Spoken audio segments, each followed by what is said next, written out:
नमस्कार प्यारे बच्चों। क्लास 10 सीबीएसई की एग्ज़ाम्स जो हैं वो अपने अंतिम पड़ाव के अंदर है और इसी के दौरान हमने ये देखा है कि आपकी जो क्लास 10th है, इस 10th के वो सारे के सारे क्वेश्चंस जो कि एग्ज़ाम के अंदर एज इट इज़ आपको पेपर में छपते हुए मिलेंगे। तो ये जो सारे के सारे इंपॉर्टेंट क्वेश्चन की सीरीज़ आपके सामने लेकर हम उपस्थित हैं। सीबीएसई बोर्ड एग्ज़ाम्स के अंदर जो 10th क्लास के क्वेश्चंस हैं, जो आपको शॉर्ट आंसर और लॉन्ग आंसर के दो फॉर्मेट के अंदर हम आपको प्रोवाइड करवाएंगे। ये वो सारे क्वेश्चंस हैं जो आपको आपकी जो फाइनल एग्जाम है एसएसटी की 10th क्लास सीबीएसई की, उसमें एज इट इज आपको जो है प्रिंट हुए पेपर के अंदर आपको मिलेंगे। So my dear students, let's start today's session. आपका फर्स्ट जो शॉर्ट आंसर आपका जो बनता है उसमें when did the Jallianwala Bagh massacre take place. आपका जलियांवाला बाग मिसक्रेज जो अमृतसर पंजाब के अंदर हुआ था आपका 13 अप्रैल 1919 को जो है आपके जनरल डायर नाम का एक अंग्रेज अधिकारी था जिसने जो है गोलियां दागी थी आपके, और ये जनरल डायर के द्वारा जो है बैसाखी का पर्व था अमृतसर पंजाब के अंदर, और वहाँ पे हज़ारों की संख्या के अंदर लोग जो हैं वो वहाँ पे मारे गए थे। और ये जो है इसका आपका क्या था, जलियांवाला बाग मिसक्रेज था। वेरी इंपॉर्टेंट क्वेश्चन है, वन टाइम एक बार जो है इसको ध्यान रखना। ये वो सारे क्वेश्चन हैं जो कि हर बार रिपीट होते हैं। ऐसे करके हम अलग अलग क्वेश्चन के ऊपर थोड़ी सी डिस्कस करते हैं। In which round table conference did Mahatma Gandhi participate. आपका राउंड टेबल कॉन्फ्रेंस जो है उसको बोलते हैं गोलमेज सम्मेलन। आपके जो गोलमेज सम्मेलन जो है वो ये थे आपके तीनों गोलमेज सम्मेलन के अंदर जो है महात्मा गांधी ने पार्टिसिपेट नहीं किया था। तो कौन सा वो गोलमेज सम्मेलन था जिसके अंदर महात्मा गांधी ने क्या किया था, पार्टिसिपेट किया था। सो माय डियर स्टूडेंट्स, आपका 30, 31 और 32 ये 3 गोलमेज सम्मेलन होते हैं। इसके अंदर आपका जो है सेकंड गोलमेज सम्मेलन जो है उसके अंदर क्या है, महात्मा गांधी ने पार्टिसिपेट किया था। Okay my dear student, next है who called the first symbol of new era. आप फर्स्ट सिंबल ऑफ जो न्यू एरा है उसको किसको बोला जाता है, the printing press was called the first symbol of the era. आपके प्रिंट मीडिया और जो आपका प्रिंटिंग युग है, प्रिंटिंग जो एरा है उसको आप जो है क्या बोलते हैं माय डियर स्टूडेंट्स, आपका first symbols of the new era उसको बोला जाता है। नेक्स्ट क्वेश्चन की बात करते हैं, right two countries include in the axis powers to the second world war. तो आपका जर्मनी और इटली जो है वो 2 कंट्रियां आपके जो इसके अंदर आते हैं आपके, ठीक है, आपके जर्मनी और Italy.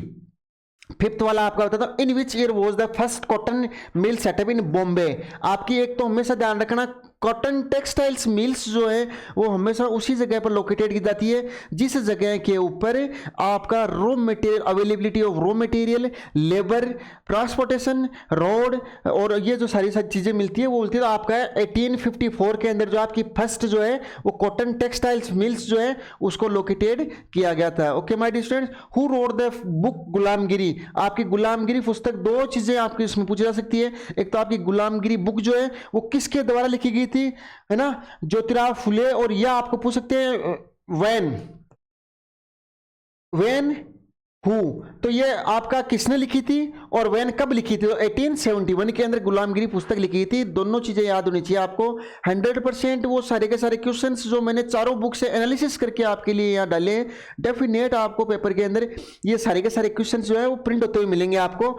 The first world war was mainly fought in which countries. वो कौन से 2 कंट्री थे जिनके मध्य पहला जो है वर्ल्ड वार जो है विश्व युद्ध जो हुआ था वो था आपका यूरोप। आपका मेनली मुख्य रूप से जिसने लड़ा था वो था यूरोपियन कंट्री। आपका which machine was invented by the Johns Gutenberg. Johns Gutenberg नाम का जो व्यक्ति था उसने कौन सी वो मशीन थी जो तो the printing press. The printing press जो है उस मशीन को सबसे पहले जो है आपका जो है इन्वेंटेड करने का जो काम किसने किया था, गुटेनबर्ग महोदय ने किया था, ठीक है। Where was the first printing press established in India? India के अंदर फर्स्ट प्रिंटिंग प्रेस जो है वो कहाँ स्थापित की गई थी। तो आपका एक तो सबसे पहले बताओ कि मशीन वॉज इन्वेंटेड बाई, जो ये प्रिंटिंग मशीन जो है प्रेस जो है उसको इंट्रोड्यूस करवाने वाला कौन था आपका, इंट्रोड्यूस करवाने वाला था गुटेनबर्ग। और सेकंड आता है आपका कि द फर्स्ट प्रिंटिंग प्रेस जो कि स्थापित की गई थी इंडिया के अंदर। तो फर्स्ट प्रिंटिंग प्रेस जो कि स्थापित की गई थी वो प्रिंटिंग प्रेस आपकी है वो है गोवा के अंदर 1556 के अंदर आपका स्थापित की गई थी। Okay my dear students, next चलते हैं। दोनों तीनों क्वेश्चन याद रखने हैं आपके। प्रिंटिंग प्रेस पहली जिसने आपको इन्वेंटेड किया वो, और कहां पे सबसे पहले जो स्थापित किया गया था, और आपका कॉटन टेक्सटाइल्स मिल जो भी पहले सबसे पहले कहा, वेयर और व्हेन। 2 क्वेश्चन हमेशा बनते हैं वेयर और व्हेन से। कौन सी वो जगह जहां पे स्थापित किया गया था और कब जब इसको स्थापित किया गया था, ठीक है। ये हो गया। Where was the first printing press establish in India वाला मैंने आपको करवा दिया, गोवा वाला। How many years did the second world war last, कितने सालों तक चला? तो 6 ईयर से चला था आपका 1939 से 1945 तक जो है आपका सेकेंड वर्ल्ड वॉर जो है उसका ड्यूरेशन टाइम था, टाइम पीरियड था, इतने सालों तक जो ये आपका चला था 39 से 45 तक। In which year was the country's first jute mill started in Bengal, आपकी बंगाल के अंदर जो है फर्स्ट जूट मिल जो है कब स्टार्ट की गई थी? तो वो आपकी की गई थी 1855 के अंदर, ठीक है माय डियर स्टूडेंट्स, इसको याद रखना है। ये ऐसे फैक्चुअल क्वेश्चंस हैं जो सीधे सीधे एग्जाम में छपते हैं और आप बिना इनको जो है इग्नोर किए हुए आप बार बार जो है इनको हर बार जितनी बार आपने रिपीट किया उनको आपने इग्नोर करते गए और वो क्वेश्चन जो है आपको जो है अपने जो आपका एम है, उद्देश्य है, उससे जो है बहुत दूर कर देते हैं, जिन आपको जो है टारगेट लेके चलते हो कि इतने नंबर एसएसटी के अंदर में लेने।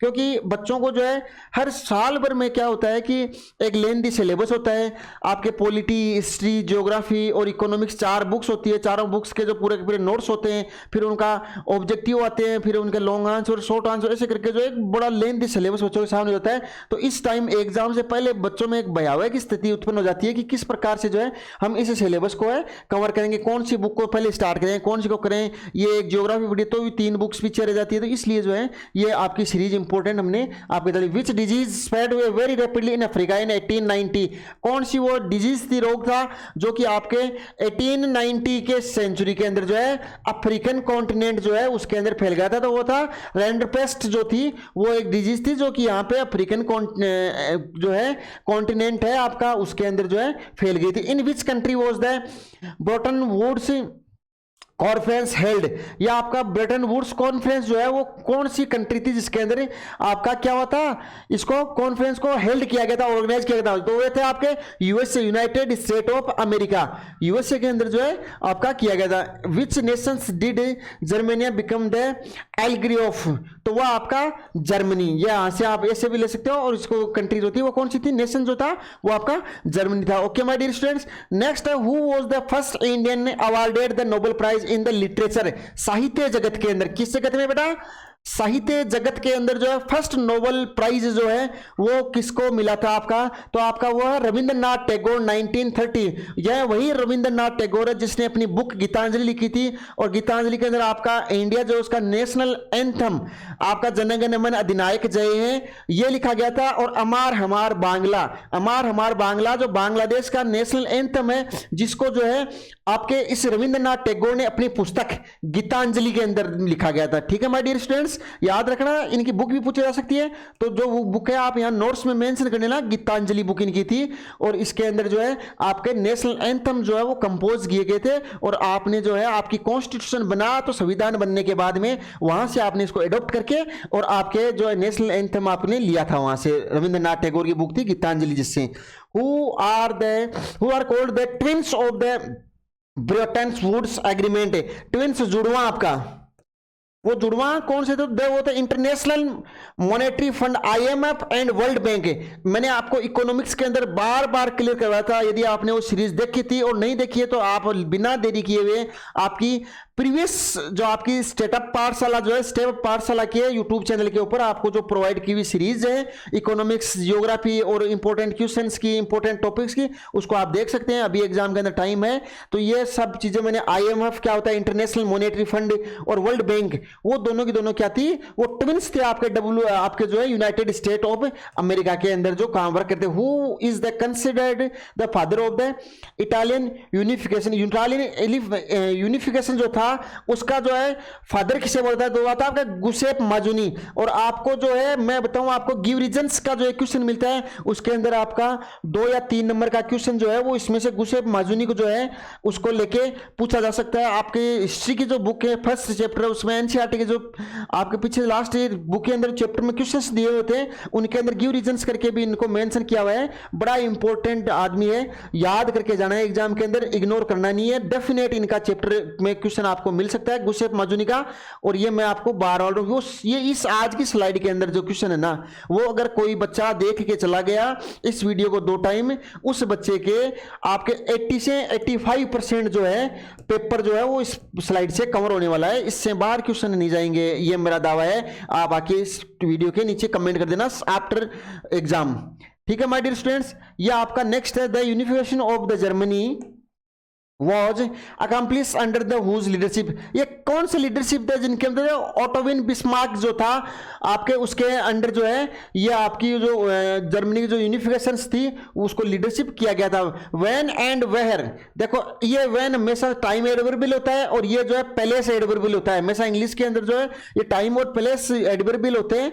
Was the national Congress party founded, तो आपकी नेशनल कांग्रेस पार्टी 1885 के अंदर जो है बॉम्बे नाउ जो है मुंबई जो है वहां पे आपकी इंडियन नेशनल कांग्रेस जो है उसको क्या किया गया था, घोषणा की गई थी। ठीक है माय डियर स्टूडेंट्स, कौन सा है मैं दोबारा क्लियर करना, आईएनसी इंडियन नेशनल कांग्रेस को आपको सबसे पहले कब इंट्रोड्यूस करवाया गया था, तो आपका फर्स्ट क्वेश्चन होता है व्हेन, तो 1885। वेयर, बॉम्बे नाउ मुंबई जो है आपका, उसके अंदर जो है ये वेरी इंपॉर्टेंट है आईएनसी का, वो ध्यान रख के जाना है, इसको आपको छोड़ना नहीं है। Name one renewable resources, next question आता है आपका कि आप जो है रिन्यूएबल रिसोर्सेज के ऊपर बात कीजिए, तो आपका डेफिनेट रिसोर्सेज वाला चैप्टर है, उससे क्वेश्चन बनना है। आपको एग्जांपल रिन्यूएबल का दे सकता है, नॉन रिन्यूएबल का दे सकता है, कि आप जो है डिफाइन करो कि कौन सा। तो रिन्यूएबल रिसोर्सेज, ऐसे रिसोर्सेज के नाम देने हैं जो रिसोर्सेज आप दोबारा जो है रिप्रोड्यूस कर सकते हो, दोबारा इनको बना सकते हो। सोलर एनर्जी हो गया, विंड एनर्जी हो गया आपका, तो इसमें एक सोलर एनर्जी है तो आप यहाँ पे विंड और लिख सकते हो। ठीक है, सोलर है, विंड एनर्जी है, ये क्या है, रिन्यूएबल रिसोर्सेज के एग्जांपल है। यदि आपने आज उसको आप प्रोडक्शन किया, प्रोडक्शन करने के बाद में आपने क्या किया, उस प्रोडक्शन के ऊपर आपने उसको कंप्लीट कर दिया और यूज कर लिया, यूटिलाइज कर लिया। आफ्टर नेक्स्ट डे आप जो है इसको रिप्रोड्यूस कर सकते हो, दोबारा बना सकते हो, दोबारा यूज कर सकते हो। Which minerals is known as the black gold, काला सोना। आपका काला सोना जो है ब्लैक गोल्ड किसको बोलते हैं, तो आपका पेट्रोलियम है, और इसको लिक्विड गोल्ड भी बोला जाता है। लिक्विड गोल्ड, इसकी जगह आपको लिक्विड भी बोल सकते हैं। लिक्विड जो होता है, लिक्विड का मतलब होता है तरल सोना। क्या होता है माय डियर स्टूडेंट्स, तरल सोना। तरल सोना भी बोला जा सकता है और इसको ब्लैक गोल्ड के नाम से भी जाना जा सकता है। तो petroleum is known as the black gold. Okay, next आगे बात करते हैं, what type of government is in India. आपका जो इंडिया है इसके अंदर किस प्रकार की जो सरकार है वो आप चाहते हो, तो India is a federal parliamentary democratic Republic system. Republic का मतलब होता है गणतंत्र। बेटा क्या होता है, थोड़ा सा मैं इस बारे में बात करता हूं। गणतंत्र, गणीय नहीं होता है जनता, जनता का तंत्र होता है आपका। जनता का तंत्र मतलब इसमें सिस्टम यह होता है कि कोई भी कंट्री जिसने डेमोक्रेसी या डेमोक्रेटिक कंट्री अपने आप को जो है वो कर रखा है, घोषित कर रखा है, तो उस कंट्री के अंदर वो जो सारी की सारी पावर है वो पावर जनता के हाथों में होती है। जो every citizen of the country, Bharat का हर वह नागरिक जिसकी एज जो है 18+ होती है, वो नागरिक जो है उसको राइट टू वोट, वोट देने का अधिकार होता है। और वोट का एक पॉलिसी होती है, 1 vote for 1 nation to 1 value. आपका एक वोट एक देश के लिए एक समान वैल्यू के आधार पे दिया जाता है, ये इसके ऊपर रखा जाता है। और कोई भी जो डेमोक्रेटिक कंट्री है उसके अंदर जो है अपना जो है वो किस जो नेता है, लीडर चुनने की जो है वो पावर किसके पास होती है, वो लीडर चुनने की पावर जो है, अपना रिप्रेजेंटेटिव चुनने की पावर जो है, अपने प्रतिनिधित्व चुनने की पावर जो है वो जनता के पास होती है, जनता के हाथों में होती है जनता। और ये जो है इलेक्शन करवाने का काम होता है इंडियन इलेक्शन कमीशन। आपका राष्ट्रीय इलेक्शन चुनाव आयोग जो है, राष्ट्रीय चुनाव आयोग जो है वो क्या कराता है, इलेक्शन करवाने का काम करता है। ओके माय डियर स्टूडेंट, ये बात रखना है आपको। भारत के अंदर जो इलेक्शन करवाने का काम कौन करता है, वो आपका नेशनल इलेक्शन कमीशन करता है, राष्ट्रीय चुनाव आयोग करता है। और ये जो है इंडिया एक डेमोक्रेटिक कंट्री है जिसके अंदर सारी की सारी पावर्स जो है वो किसके हाथों में है, जनता के हाथों में। ठीक है, रिपब्लिक कंट्री है आपका। रिपब्लिक का मतलब होता है जनता का शासक होता है, जनता के द्वारा जनता के लिए जो चुना गया शासक होता है उसमें आपका बोला जाता है। ठीक है, what soil is most suitable for the cotton. Cotton का नाम होता है, मैंने बार बार बताया था आपको, मैप के अंदर बताया था, अगेन मैं आपको बता रहा हूं। कॉटन आते ही आपका ब्लैक सॉइल करना है। ब्लैक सॉइल जो है वो आपके झारखंड के अंदर मिलती है, आपके कुछ उड़ीसा का पार्ट होता है वहां मिलती है। उड़ीसा के बाद में आपका जो है छत्तीसगढ़ का कुछ पार्ट है जहां पे आपको ब्लैक सॉइल देखने को मिलती है, जो मैंने बार बार आपको करवाया था कि black soil are founded in the country in middle India, Madhya Bharat के अंदर, जिसको रेगूर मिट्टी के नाम से आता है। Most suitable for the cotton cultivation, आपका कॉटन के लिए सबसे महत्वपूर्ण और सबसे सुटेबल जो होती है वो होती है आपकी ब्लैक सॉइल। ब्लैक सॉइल सबसे फर्टाइल होती है, इसके अंदर जो आपकी जल धारण क्षमता होती है वो सबसे ज्यादा होती है, ये लंबे समय तक जो है आर्द्रता को धारण किए हुए रख सकती है। ये सारी की सारी जो है लॉन्ग आंसर में अगर आपको रेस्पॉन्स देना है तो उसके सारे के सारे पॉइंट्स जो है वो मैंने इस टॉपिक में क्लियर करवा दिए एक ही साथ। इसको पूछी जाती है, आपको एक लोकेशन पूछ जाती है, इसमें कौन कौन सी क्रॉप होती है वो पूछ जाती है, और इसके साथ में किस प्रकार की मिट्टी होती है उसको पूछ जाती है। इसका जो है टेक्सचर कैसा होता है, टेक्सचर जो होता है वो टेक्सचर किस प्रकार का होता है वो टेक्सचर इसके अंदर हमेशा आपको देखने को मिलता है। Which latitudes divide India into 2 equal parts. इधर देखना ध्यान से, इंडिया जो है ये आपका क्या है, ग्लोब है। इस ग्लोब के अंदर इंडिया को जो है पहले वर्ल्ड जियोग्राफी में वर्ल्ड को जो है आप 2 पार्ट्स में डिवाइड करते हो, इसको लाइन को बोलते हैं इक्वेटर। और इक्वेटर के बाद में ये आपके होता है ट्रॉपिक ऑफ कैंसर,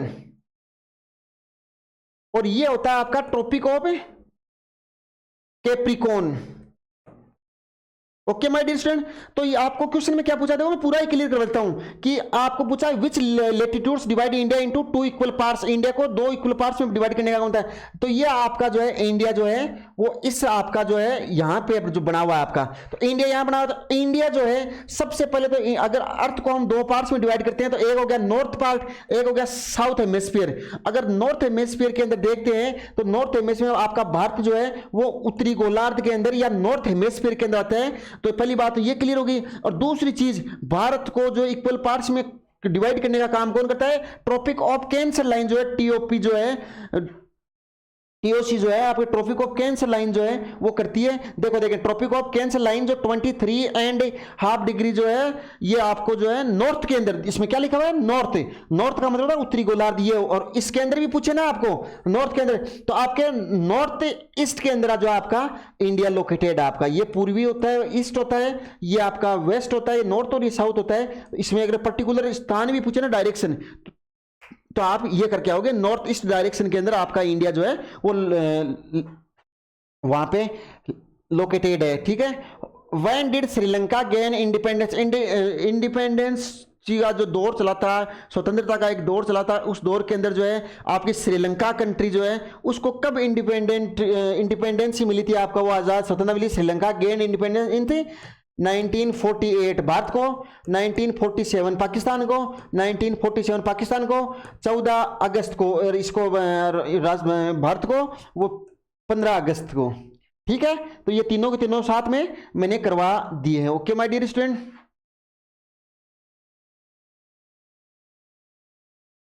ये जो अभी मैंने लास्ट स्लाइड के अंदर आपको क्लियर करवाया था, दोबारा मैं बता देता हूं कि आपका सबसे इंपॉर्टेंट कि who hold the power in the democracy. Democracy के अंदर पावर जो है वो शक्ति है किसके हाथों में होती है, तो पावर और शक्ति होती है peoples hold power in the democracy. तो भारत की जो जनता है, भारत के सिटीजन्स ऑफ द कंट्री, जो देश है उस देश के जो नागरिक है उन नागरिकों के पास जो है वो होती है ये आपकी power. Which country has the unitary government name to country, तो ये यूनिटरी गवर्नमेंट जो है वो कौन सी सरकार के पास, तो एक तो United kingdoms has a one country पूछा है, तो United kingdoms has a unitary governments, आपका यूके, आपका यूके वो कंट्री है जिसके अंदर जो है यूनिटरी गवर्नमेंट्स जो है उसको क्या करते हैं रन करवाता है, गवर्न करवाता है। विच country has a federal government, name one country federal governments, India has a federal government, आपकी इंडिया जो है वो आपकी फेडरल गवर्नमेंट का क्या है मोस्ट सुटेबल एग्जांपल है जो आपको देखने को मिलता है। How many list of subjects are there in the Indian constitution, आपके भारतीय जो संविधान है इस संविधान के अंदर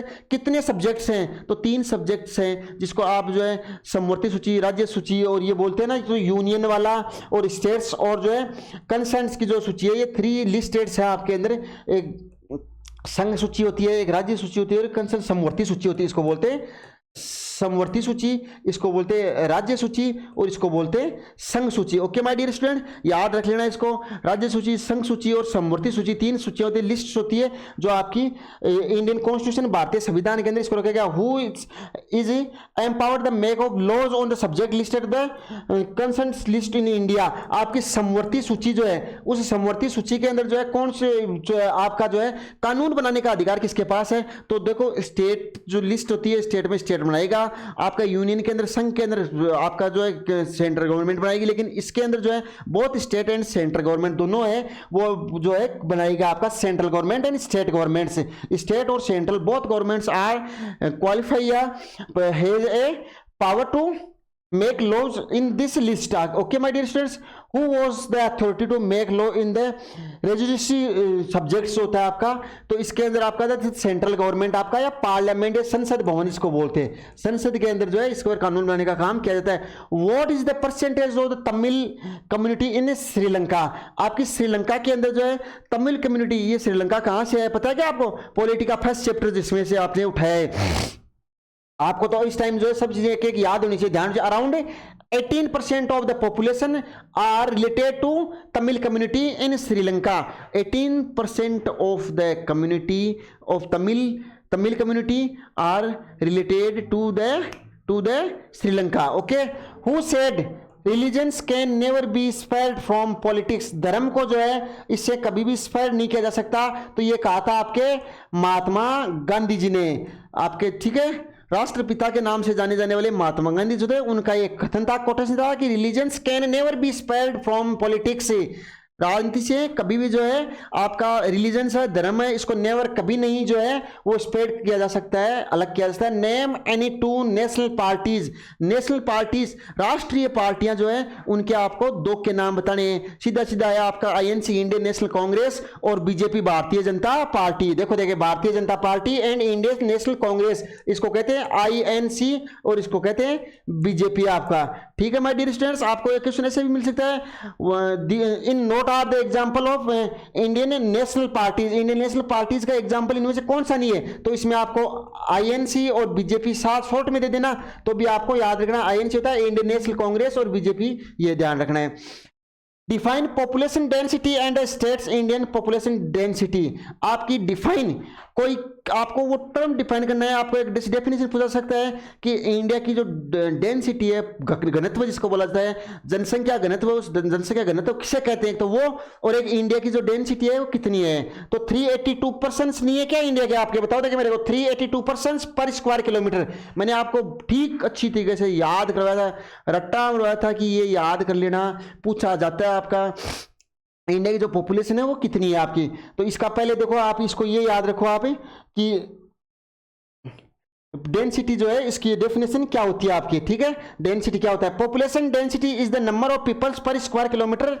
आपका पॉपुलेशन डेंसिटी क्या होता है? एक पर स्क्वायर किलोमीटर के अंदर रहने वाले लोगों की जो संख्या है, उस संख्या को माय डियर स्टूडेंट्स क्या बोला जाता है? आपकी डेंसिटी बोला जाता है, एक नंबर होता है। और आपकी डेंसिटी ऑफ इंडिया इज 382% पर square kilometre is the density of Indian account. Around कब से है ये आपके डाटा लिए थे आपने 2011 की जो पॉपुलेशन काउंटिंग जो है भारतीय सांख्यिकी डिपार्टमेंट का जो सर्वे उससे आपने लिया है। When were black peoples granted to the right to vote in America. आपके अमेरिका के अंदर जो दो श्वेत और अश्वेत क्रांति चली थी ना, आपकी काले गोरे लोगों में रंग भेद की नीति चली थी आपकी, उसके अंदर जो है ब्लैक सिटीजन्स जो थे, उन ब्लैक सिटीजन्स को जो है राइट टू वोट देने का अधिकार जो है माय डियर स्टूडेंट्स कब मिलता है, उसके ऊपर अपन थोड़ी सी बात करते हैं। तो इन्हें 1965 after the voting rights act, तो 1965 के अंदर जो है अमेरिका के अंदर वोटिंग जो एक्ट बनता है, और उस वोटिंग एक्ट के बाद में जो है इनको क्या मिलता है? वो अधिकार दिया जाता है। Okay my dear student, next बात करते हैं अपन। बड़े ही इंपॉर्टेंट और बेहतरीन क्वेश्चन मैं आपके लिए लेके आया हूं। मैं बार बार कह रहा हूं, जिस बच्चे ने इन क्वेश्चंस को रट्टा मार लिया ना, वो बच्चा जो है वो आपके एग्जाम के पेपर के अंदर एज इट इज ये क्वेश्चन आपको देखने को मिलेंगे। फिर आपको ये है ना एग्जाम के बाद के अंदर जो है आपको ये वीडियो देखने को मिलेगा और उसमें जब पेपर में एज इट इज छपे हुए क्वेश्चन मिलेंगे तो आपको जो है वो पश्चाताप होगा, ये हमें जो पहले टाइमली क्यों नहीं मिला था। तो मैं बार बार आपको बोल रहा हूँ, बहुत ही इंपॉर्टेंट क्वेश्चंस हैं, एग्जाम में हर बार मिलते हैं। और ये हमारा एक सर्वे होता है कि इसमें जो है लास्ट ईयर कहाँ से होती है, प्रिडिक्शंस होती है, और जो एक्सपीरियंस जिस सब्जेक्ट का जिसको होता है ना, उसकी प्रिडिक्शन जो है कभी गलत नहीं होती है माय डियर स्टूडेंट। तो एक बार आप इसको एक बार रिकॉल कर लेना, बार बार देख लेना। What is the maximum number of the Lok Sabha seats in India. आपकी लोकसभा जो है, आपकी पार्लियामेंट जो होती है माय डियर स्टूडेंट्स, पार्लियामेंट्स जो है वो 3 भागों से मिलकर बनती है। एक में लोकसभा होता है, एक में राज्यसभा होता है, एक प्रेसिडेंट होता है आपका।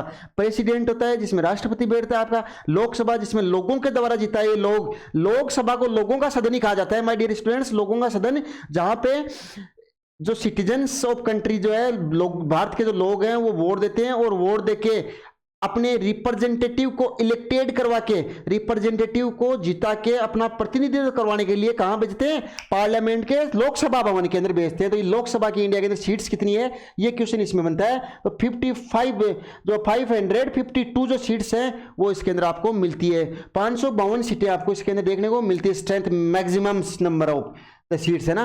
अब आता है आपका इसी का एक का थर्ड पार्ट, जिसके अंदर और मोस्ट इंपॉर्टेंट क्वेश्चंस जो इकोनॉमिक्स से रिलेटेड है, कुछ जो अपन डिस्कस करते हैं। आपका मोस्ट इंपॉर्टेंट है जो आपका एक क्वेश्चन है, बेसिक क्वेश्चन जो आपको हर बच्चे को आना चाहिए इकोनॉमिक्स की चैप्टर का, फर्स्ट चैप्टर का पहला ही बात, इकोनॉमिक्स अगर है तो वो इस वर्ड के बिना अधूरी है आपकी।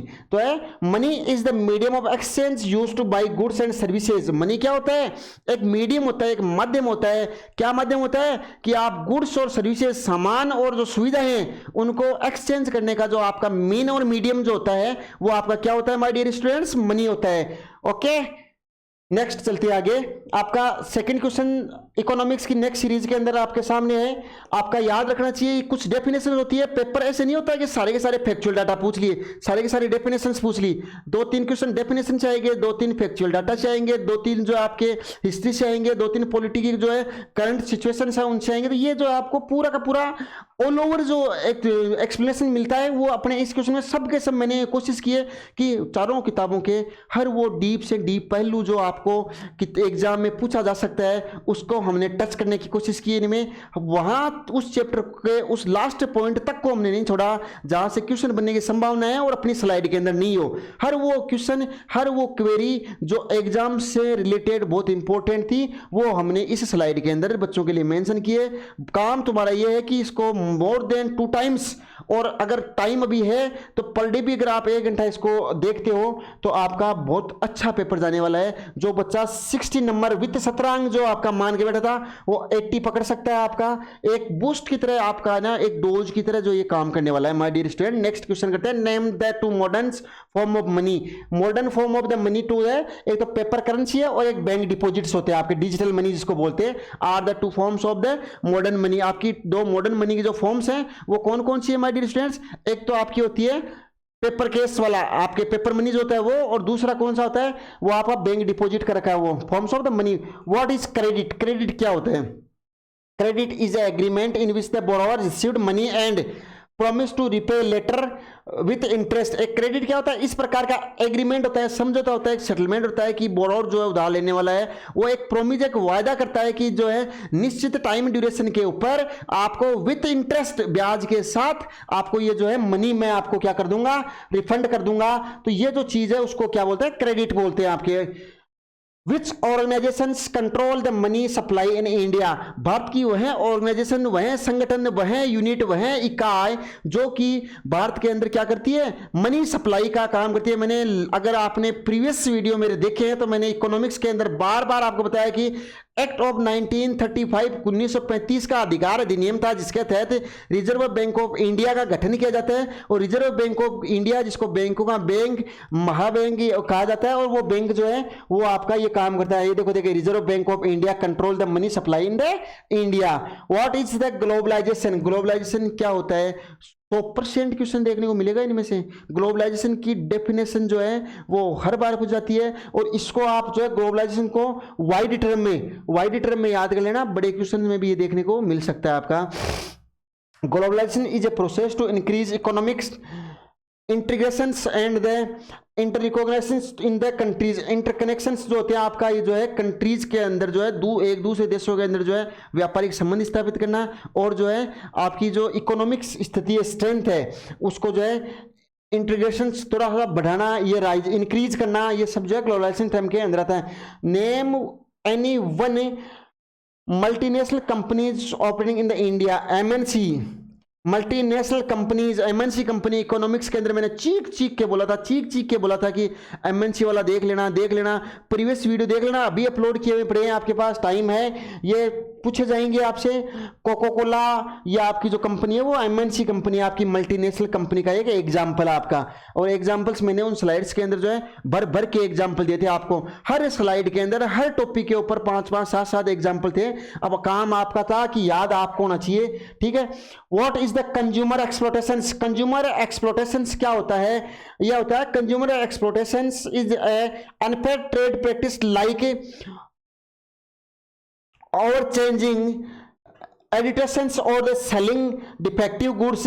आप जो है डिफेक्टिव गुड्स को बेचते हो, ये देखो सीधा सा एक्सप्लॉयटेशन का मतलब क्या होता है? एक विस्फोट होना, कंज्यूमर विस्फोट होना, कि आपने जो मार्केट के अंदर गुड्स सेल की है उससे आपका ग्राहक जो है वो ना संतुष्ट है, आपकी जो गुड्स की जो मटेरियल है वो आपका क्या है, लो क्वालिटी का है, आपका सेलिंग डिफेक्टिव गुड्स। आप जो है कंपनी में मार्केट्स में जो है वो चीजें प्रॉपर जो है वो नहीं प्रोवाइड करवा पा रहे हो। ओके, नेक्स्ट आता है आपका ये which logo show the products to eco friendly. कौन सा वो लोगो होता है जो आपको प्रोडक्ट्स को जो है ये शो करता है कि ये प्रोडक्ट जो है वो इको फ्रेंडली है? फिर मैं बता रहा हूं आपको, क्वेश्चन जो है ISI एक मार्क से, FSSAI एक मार्क वाला, ये आपका इको फ्रेंडली एक मार्क वाला, 100% एक क्वेश्चन अपने को मिलेगा। मैं एग्जाम के बाद में अगेन ये जो है एनालिसिस वीडियो डालूंगा पेपर के साथ में कि ये पेपर रहा और पेपर से 7 दिन पहले मैंने ये दिया था, इसमें से ये क्वेश्चन छपे हैं। कमी रहेगी वो तुम्हारी रहेगी, हमारी और इंस्टीट्यूट की है कोशिश ये रहती है कि जो एक टीचर होता है, सफल टीचर की यही कहानी है कि वो टीचर जो है उसके अगर बच्चे सफल हो रहे हैं तो वो टीचर सफल हो रहा है। हमारा ये प्रयास रहता है कि बच्चों को एग्जाम में जो 80 लाने वाला है वो 90 ले आए, 90 लेने वाला है वो 95 ले आए, 95 वाला है वो 100 कैसे लाए। तो हमारा ये टारगेट रहता है कि बच्चों को जो है, जो बच्चा जितना डिजर्व करता है उसकी योग्यता के अनुसार जो है मैटर उस बच्चे तक पहुंचाने का काम जो है हमारा रहता है। अब वो बच्चे अपनी मेहनत में अगर कोताही बरतते हैं तो उसके ऊपर जो है वो बच्चे अपने आप में क्या कर रहे हैं, अपनी सफलता से जो है दूर हो रहे हैं। इको मार्क्स जो है वो अर्थन पॉट सिंबल, आपका अर्थन पॉट सिंबल जो मिट्टी का एक घड़ा होता है वो क्या एक सिंबल है इको मार्क्स का जो है, और show that the produce is eco friendly in India. ऐसे प्रोडक्ट जो कि एनवायरमेंट को बिना हार्म पहुंचाए, बिना नुकसान पहुंचाए काम करते हैं वो सारे इको फ्रेंडली होते हैं। और इन सब इको फ्रेंडली जो मटेरियल्स होते हैं उनके ऊपर कौन सा वो लोगो लगा होता है जिसके कारण हम ये चीजें पता कर पाते हैं कि ये इको फ्रेंडली है, तो वो होता है अर्थन पॉट्स, जो होता है आपका मिट्टी का बना हुआ घड़ा होता है। और ये what is the full form of MNC multinational company, 1000 बार बताया मेरा, MNC multinational companies stands for multinational corporation. Companies होती है बाहर की जो संगठन होता है उसके लिए आपका आता है आपका।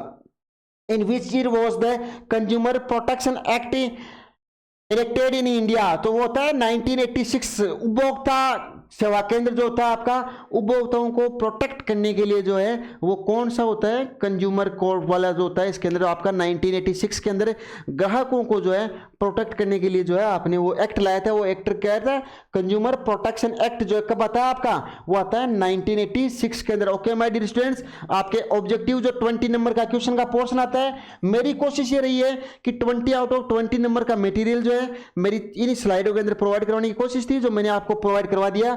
अब लॉन्ग आंसर जो कि पेपर का एक मेजर पार्ट है और उसके ऊपर थोड़ी सी अपने बात करते हैं। ओके माय डियर स्टूडेंट, तो इसके अंदर व्हाट इज इंडस्ट्रियलाइजेशन, औद्योगिकरण क्या होता है, और एक्सप्लेन विथ द 2 एग्जांपल्स। आपका इंडस्ट्रियलाइजेशन का क्वेश्चन मैंने बार बार आपको करवाया हुआ है, फिर भी आप एक बार इसको देखिए। Industrialization is a process in which the economic shift from agriculture to large scale machines based manufacturing plants. ये इंडस्ट्रियलाइजेशन का मतलब ये होता है कि एग्रो बेस्ड जो क्षेत्र है आपका, एग्रीकल्चर कृषि औद्योगिक क्षेत्र जो है, उसको आप जो है किस प्रकार से कृषि से आप इंडस्ट्री औद्योगिक क्षेत्र के अंदर जो है अपने आप को शिफ्ट कर रहे हो, मूव ऑन कर रहे हो, वो चीज आपके जाते हैं। इट इंक्रीज प्रोडक्शन है, अर्बनाइजेशन है एंड द एम्प्लॉयमेंट, रोजगार है, आपका शहरीकरण है, इंक्रीज प्रोडक्शन इंक्रीज कर देता है। In India the first cotton textiles mills वो set up in Bombay in 1854, making the beginning of modern industry. Or another example is the establishment of Tata Iron and Steel Company, TISCO, इसको मिसको, ये सब क्या है, वो कंपनी है आपकी Tata iron and steel company. और आपकी एक कॉटन टेक्सटाइल कंपनी जो कि बॉम्बे के अंदर 1854 के अंदर खोली गई थी, वो आपको याद होनी चाहिए। और ये जो है आपका क्या करती है, industrialization improve the transport, trade, economic growth, आपकी आर्थिक ग्रोथ है, आपका ट्रांसपोर्ट है, और ये सबको ग्रोथ करने का काम भी करती है। याद रहना चाहिए। मैं इंडस्ट्रियलाइजेशन वाला क्वेश्चन जो है वो बड़ा इंपॉर्टेंट क्वेश्चन है, एग्जाम में 100% संभावना है इस क्वेश्चन की आपके पेपर में प्रिंट होने की। ये सारे क्वेश्चन जो आपको पेपर में देखने को मिल जाएंगे। अभी आपको लग रहा है पेपर देने के बाद में आप जो है इसका एनालिसिस करना, ये सब आपको मैटर छपता हुआ मिलेगा। ठीक है my dear students. Explain any two causes of the Great Depression in 1929। 29 के अंदर ग्रेट डिप्रेशन पॉलिसी जो हुई थी, आपका क्या कारण था, उसके पीछे दो रीजन आपको बताने हैं। One major cause of the over production of industries and agriculture. एक पहला जो है वो हुआ था आपका कि एग्रीकल्चर फील्ड और इंडस्ट्रीज के अंदर आपने ओवर प्रोडक्शन कर लिया, उत्पादन क्षमता आपकी बहुत ज्यादा हो गई थी, आपने जो प्रोडक्शन गुड्स हैं उनको प्रोड्यूस बहुत ज्यादा कर लिया था, which lead A falling prices, तो आपने प्राइसेस गिरानी पड़ी, एंड अनसोल्ड गुड्स, और साथ में आपका बिना बिका हुआ सामान अनसोल्ड गुड जो है इसके अंदर रह गया था। Another important causes in 29 stock market crash in USA. तो स्टॉक एक्सचेंज मार्केट जो यूएसए का है वो आपका क्या हो गया था, क्रैश हो गया था। उस क्रैश होने के कारण माय डियर स्टूडेंट आपकी ये वो क्राइसिस की स्थिति बन गई थी। वो दो कारण, ये कारण थे जो ग्रेट डिप्रेशन पॉलिसी जो है आपका ये हो गया था, ये सिचुएशन जो है वो क्रिएट हो गई थी इन 1929 के अंदर। बहुत इंपॉर्टेंट क्वेश्चन आपका। और नेक्स्ट है मैनी बैंक्स क्लोज, कई सारे बैंक बंद हो गए थे, and peoples lost their savings, लोग अपनी जो सेविंग्स होती, डिपॉजिट्स जो थे उनको खो रहे थे, खत्म कर रहे थे। As the USA was a major leader in the crisis spread in Europe and other countries, जो कि आपका जो है यूएसए जो है और यूरोप जो है वो क्या था, एक मेजर कंट्री था आपका। This lead to the unemployment and the world wide economic slowdown, एक ठहराव की स्थिति उत्पन्न हो जाना, लोगों की आजीविका के अंदर एक अवरोधक बैरियर के रूप में काम करना। Okay my dear students, what do you understand by the vernacular press act. आपका वीपीए जो है ना, वर्नाकुलर प्रेस एक्ट जो है वो क्या था, इसको थोड़ा सा एक्सप्लेन करना है, बहुत इंपॉर्टेंट है। वर्नाकुलम प्रेस एक्ट जो है, वर्नाकुलर प्रेस एक्ट हर बार आता है आपका। The vernacular press act was passed in, कब आता है, पास कब होता है माय डियर स्टूडेंट, ये पास होता है आपका 1878 by the British government in India. East India company जो थी आपकी, कौन सी कंपनी थी, ईस्ट इंडिया कंपनी के द्वारा जो है इसको पास किया गया था। और इसको पास करने का मुख्य उद्देश्य क्या था, इसको पास करना, इट्स एम वाज, इसका उद्देश्य ये था आपका कि to control Indian newspaper publish to the local vernacular को अपने लोकल से देखा था लैंग्वेजेज, तो इनको जो है लोकल क्षेत्रीय भाषाओं के अंदर जो अखबार छपते थे उन न्यूज़पेपर्स को क्षेत्रीय संगठनों को इस प्रकार से अपने कंट्रोल में, अपने अधिकार में आधिपत्य ले लेना कि ईस्ट इंडिया कंपनी के अगेंस्ट जो है कोई भी न्यूज जो है वो पब्लिश जो है वो लोकल न्यूज़पेपर्स वाले जो है वो नहीं कर पाए। ये इनका मेन एम था, मेन मकसद था आपका। ठीक है, the British feared that these newspapers were spreading nationalist ideas, ये आपके जो राष्ट्रीय आइडिया जो थे आपके उस राष्ट्रीय आइडियाओं को the act allowed the government, ये एक्ट ने गवर्नमेंट को अलाउ कर दिया था to confiscate printing press and stop publications to the trial, तो आप जो ये पब्लिशंस करने का काम जो है वो आप स्टॉप करोगे। और it was mainly direct against Indian language newspapers not English one, तो ये क्या था आपकी इंडिया की जो लोकल लैंग्वेज थी, जो मैंने स्टार्टिंग में आपको कंफर्म करवा दिया था कि ये न्यूज़पेपर जो है लोकल लैंग्वेज के अंदर छप रहे थे, उनके ऊपर था नॉट इंग्लिश वन, ये अंग्रेजी भाषा के लिए नहीं था। It was later replace due to the public protest, ये आपको उसके बाद में रिप्लेस कर दिया गया था पब्लिक प्रोटेस्ट से। ओके, नेक्स्ट आता है आपका mention any two results for the first world war, आपकी पहला जो विश्व युद्ध हुआ था उस फर्स्ट वर्ल्ड वॉर का जो है टू क्या थे रिजल्ट्स जो है आपको बताने हैं, कौन क्या रिजल्ट निकला था। First world war was lead by the collapse of the major empire such as Germany, Austrian, Hungary Ottoman Europe empire one the Russia, आपका जो ये कंट्री जो थी इस फर्स्ट वर्ल्ड वॉर ने अपने आप को कोलैप्स कर लिया था for major empire such a Germany, इन्होंने ना, ठीक है। The new nations were formed in Europe after the war, नए राष्ट्रों का निर्माण किया गया यूरोपीय कंट्री के अंदर, नए जो राष्ट्र है उनका गठन किया गया। और साथ के अंदर द ट्रेटी ऑफ वर्साइल जो संधि है impose heavy penalties to the Germany, the war was also caused massive loss of the life, जिंदगी में massive loss का मतलब होता है महान नुकसान जो आपको झेलना पड़ा लाइफ का, जनजीवन का, एंड इकोनॉमिक डिस्ट्रक्शंस, आपका आर्थिक रूप से आप जो डिस्टर्ब्स हो गए थे भयंकर थे। इट क्रिएट पॉलिटिकल इनस्टेबिलिटी, आपका जो है राजनीतिक अस्थायित्व, इनस्टेबिलिटी का मतलब आप स्टेबल नहीं रह पाए थे, इनस्टेबल हो गए थे वहां पे।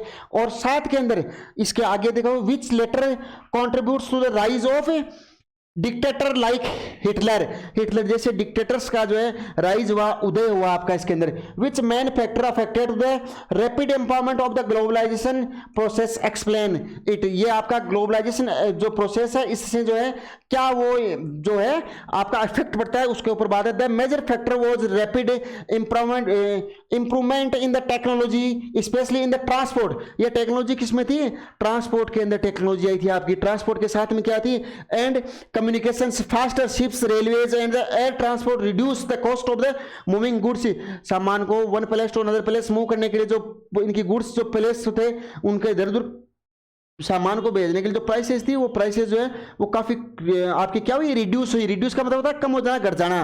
और साथ में the development of the internet and mobiles communications and made global trade से आपका जो कम्युनिकेशंस है और आपका जो मोबाइल है डाटा है इसके ऊपर काम वर्क हुआ आपका।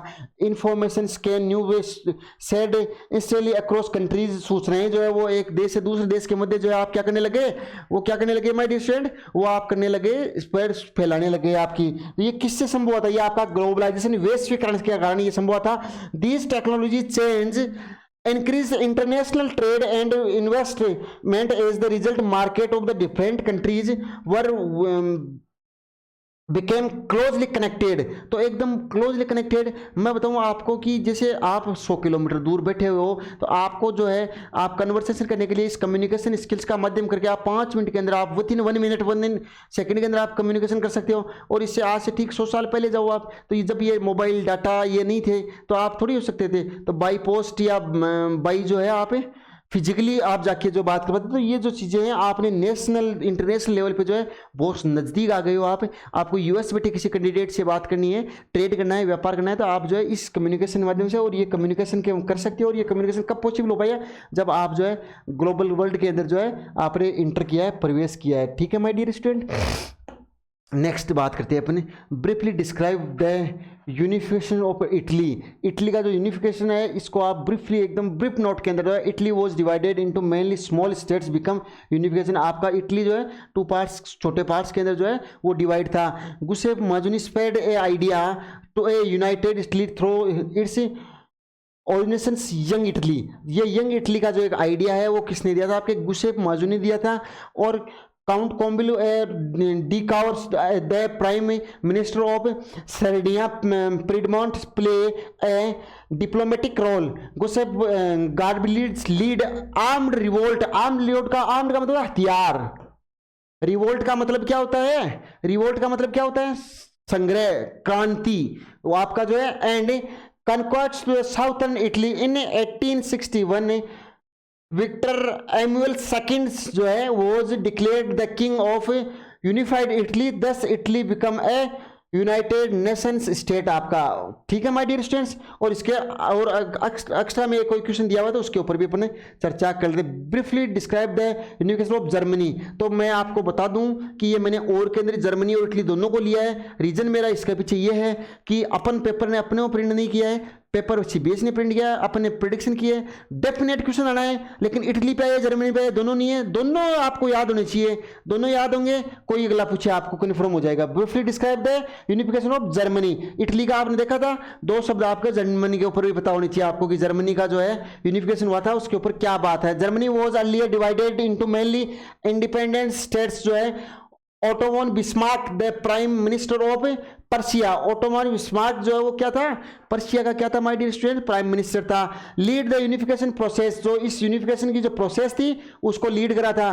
तो मैं आपको बताऊंगा, आपका गुस्से माजुनी जो कि आपकी इटली की जो यूनिफिकेशन की प्रोसेस थी उसको जो है लीड करा था। आपका ओटोबिन मार्क जो है, आपका बिस्मार्क जो है वो क्या करा था, पर्शिया का जो मिनिस्टर था उसने क्या कर दिया था, प्राइम मिनिस्टर प्रोसेस करा था। It he follow a policy to the blood and iron, एक ब्लड एंड आयरन की जो पॉलिसी थी उसको फॉलो करते हुए चल रहा था। Using Wars and the diplomacy, Persia fought Wars against Denmark, Austria and France. After defeating France in 1871, the German Empire was proclaimed at the Versailles. King William I of Persia became the German Empire. The complete Germany unification, German unification का ये आपका एक brief note जो है मैंने आपको provide करवा दिया है। मैंने आपको बार बार नोट्स भी प्रोवाइड करवाए हुए हैं मेरे, इसमें आपका डिटेल कन्वर्सेशन भी इसमें मिलता है अपना, और ये answer with question with answer भी मैंने प्रोवाइड करा दिए। अब कमी जो रहती है वो माय डियर स्टूडेंट्स आप मत रखना,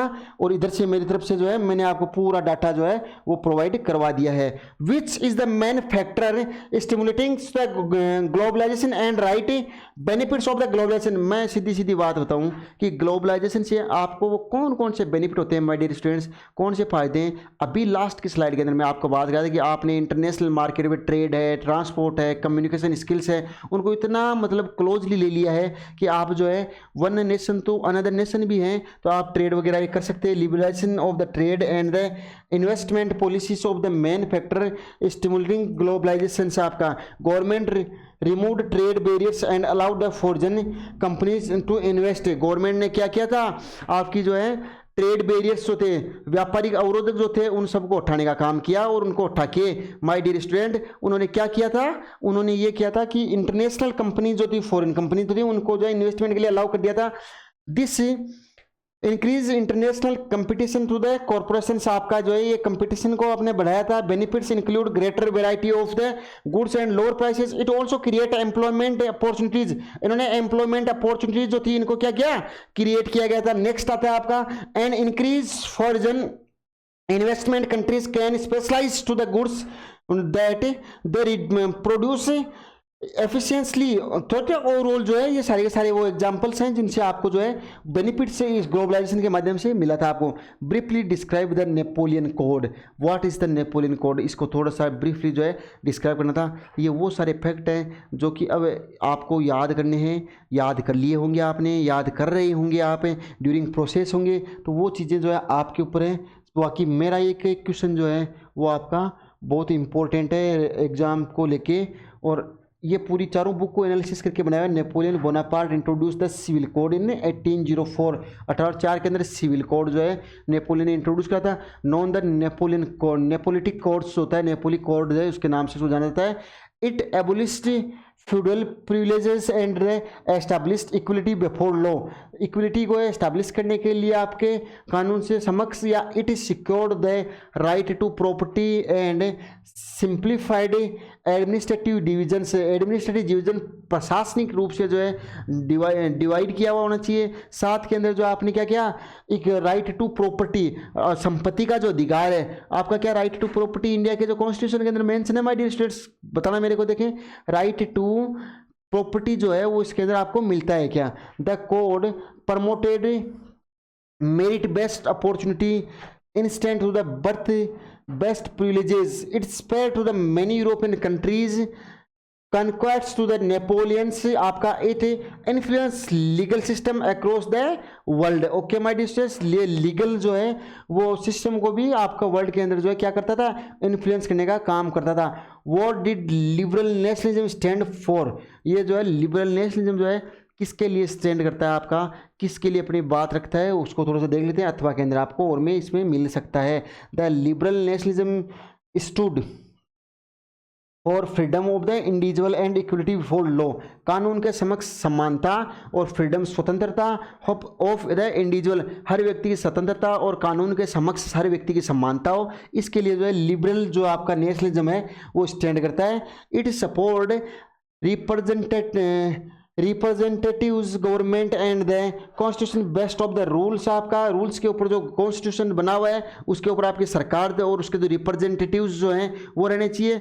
इट अपोज जो है autocracy and hereditary privileges, liberals dominated freedom of speech, ये क्या कहते हैं, फ्रीडम ऑफ स्पीच, बोलने की, वाक की, व्यक्ति जो उसकी स्वतंत्रता, प्रेस एंड एसोसिएशंस, आपका प्रिंटिंग प्रेस और जो एसोसिएशंस है उनकी फ्रीडम उनको मिलती है। In economic matters they supported free market and removal of trade restrictions, और इन्होंने क्या किया, ट्रेड रिस्ट्रिक्शंस को रिमूवल करने का काम भी इन्होंने किया था। दे ऑल्सो बिलीव्ड, उनका ये विश्वास था, in the idea of national unity, जो आपकी नेशनल यूनिटी, जो राष्ट्र की जो एकता है, यूनिटी है, उस यूनिटी को एक करने विश्वास रखते थे ये। तो सेल्फ डिटर्मिनेशन, जो आपका स्वयं जो है ये दृढ़ निश्चय रखते थे कि राष्ट्र की जो एकता है उसमें विश्वास रखना चाहिए। What is the national according the ईस्टर्न रेनन, जो आपका ईस्टर्न रेना जो है आपके उसके अंदर जो है आपके अकॉर्डिंग नेशनल की जो है क्या है आपका, तो अकॉर्डिंग टू द ईस्टर्न रेना जो है a nation is the daily plebiscite, he said a nation is a formed by shared memories, common suffering and the desires of the live together. It is not based only on race, language और religion, आपकी race है, language है और religion है उसके आधार पर नहीं था। A nation exist when peoples choose to be a united, जो है ये क्या कहता है, एक नेशन जो एग्जिस्ट करता है, स्टैंड करता है, किसके लिए, when peoples choose to be united, united एक संघ के रूप में लोग जो है जिसको चूज करते हैं। कॉमन हिस्ट्री और कलेक्टिव विल बी इंपॉर्टेंट, आपकी जो हिस्ट्री, आपकी जो इतिहास और कलेक्टिव जो समूह रूप की जो आपकी भावना है वो इंपॉर्टेंट रहती है। दस यूनिटी डिपेंड्स ऑन देयर आपके सेट कंस्टेंट्स। ये आपका what the feature of liberal nationalism, liberal nationalism के कौन कौन से फीचर्स होते हैं उसके ऊपर बात करते हैं अपन next. Liberal nationalism stand for है ये फॉर फ्रीडम और the individual and the equality before law, कानून के समक्ष समानता हो, इसके ऊपर जो है ये स्टैंड करने का काम आपका कौन करता है, लिबरल्स करते हैं। Before it demanded constitutional government, ये कहते हैं कि संवैधानिक सरकार हमारे पास होनी चाहिए एंड रिप्रेजेंटेटिव्स होनी चाहिए, वो डेमोक्रेसी के अंदर वो सारे के सारे रिप्रेजेंटेटिव होने चाहिए और आपके क्या होने चाहिए, एक जो है कॉन्स्टिट्यूशनल गवर्नमेंट, सरकार, संवैधानिक सरकार हमारे पास होनी चाहिए। इट अपोज टू मोनार्ची, ये मोनार्की सिस्टम जो था आपका, उस मोनार्की सिस्टम के क्या थे, अगेंस्ट थे, विरुद्ध थे, जो सत्ताधीन थे, राजा तंत्र थे, कुलीन तंत्र जो था, राजा राजकुमार, उसका पिता, उसका बेटा, ये जो सिस्टम था उसके खिलाफ थे ये। और हेरिडिटी प्रिविलेजेस जो थे, हेरिडिटी का मतलब होता है क्या, वंशानुगत जो बनते रहते हैं उसको आप समाप्त करने के थे। Liberal supported to freedom of speech and press, liberals को ये चाहता था कि हमारे को फ्रीडम मिले, किस में मिले, स्पीच के अंदर अपने बात रखने का मौका हमारे को मिलना चाहिए, वुमेन्स और अपने प्रेस के अंदर जो है फ्रीडम हमें चाहिए थी। They believed in free markets and removal of trade restrictions, ये बिलीव करते थे कि क्या करते थे कि फ्री मार्केट हमारे को एक इंटरनेशनल मार्केट प्रोवाइड हो और removal of the trade restrictions, और ट्रेड रिस्ट्रिक्शन जो व्यापारिक बाध्यताएं जो हमारे बीच में आ रही हैं उन बाध्यताओं को क्या करो आप, उनको आप रिमूव करिए जाए। और national unity and self determination work central idea, और ये क्या था, एक नेशनल सेंटर आइडिया था my dear students. Okay, next अपन बात करते हैं, describe the Quit India movement in details. What is Quit India movement, आपका जो क्वाइट इंडिया मूवमेंट है उसको थोड़ा सा डिटेल के अंदर डिस्क्राइब करने की कोशिश जो है माय डियर स्टूडेंट्स हम अभी करेंगे। Okay, the quit Indian movement was launched in the August 1942 by Mahatma Gandhi. Quit Indian movement किसके द्वारा लाया गया था आपका, वो था महात्मा गांधी के द्वारा। कब लाया गया था, 1942 8 अगस्त को, 8 अगस्त 1942 को क्वाइट मूवमेंट महात्मा गांधी के द्वारा इंट्रोड्यूस करवाया गया था my dear students. It demanded to immediate end of the British rule, इन्होंने कहा था कि इमीडिएट एंड करना है हमारे को, अचानक से जो ब्रिटिश रूल्स है इनको खत्म करने का काम करने वाला कौन था, ये आपका महात्मा गांधी का प्रोक्लेम से घोषणा था आपकी, ये थी Gandhi give a slogan do और डाई, करो और मरो, इसका क्या था आपका, करो और मरो, डू एंड डाई का मतलब होता है आपका कि या तो इनको जो है पिटो पटो भगाओ कैसे करो या फिर आप मरो, ये सिस्टम था। और लीडर्स वर अरेस्टेड, बड़े व्यापक एरिया के अंदर लीडर्स अरेस्टेड हुए, बट पीपल्स कंटिन्यूड प्रोटेस्ट, पर लोग जो है वो कंटिन्यू जारी रखा उन्होंने अंग्रेजों के खिलाफ प्रोटेस्ट करना। स्ट्राइक्स है, डेमोन्स्ट्रेशंस है एंड बाइकॉट्स स्प्रेड। बाइकॉट्स का मतलब क्या होता है? बाइकआउट कर देना, बहिष्कार कर देना किसी चीज का। बाइकॉट्स नेशन वाइड राष्ट्रीय स्तर के ऊपर जो है उन्होंने ये काम किया था। तो surprise to the anticipates to the freedom struggle, और ये फ्रीडम स्ट्रगल जो है इस प्रकार से जारी रखा था। और ये quite moment, India quite moment जो है वो आपका 1942 8 अगस्त बाई महात्मा गांधी डू और डाई का स्लोगन के साथ में महात्मा गांधी जारी किया था और बाइकआउट किया गया था इनका। और ये चीजें थी आपका ना। How did the non corporation movement spread of towns. Non corporation movement जो है, असहयोग आंदोलन जो इसको है, नॉन कॉर्पोरेशन मूवमेंट जिसको बोला जाता है, कॉर्पोरेट करने का मतलब सहयोग करना, असहयोग आंदोलन।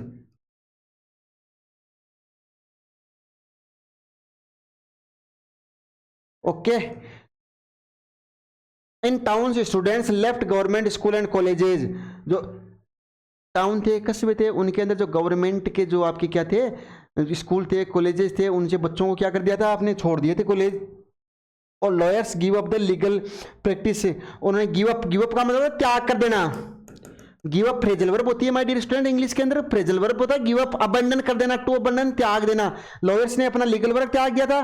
फॉरजन गुड्स वर बाइकआउट, विदेशी जो सामान था उसका हमने क्या कर दिया था, बहिष्कार। तीसरा पॉइंट, पहला स्टूडेंट्स ने गवर्नमेंट कॉलेज आपकी जो छोड़ दी थी आपके बाद में ना, लेफ्ट हो गए थे।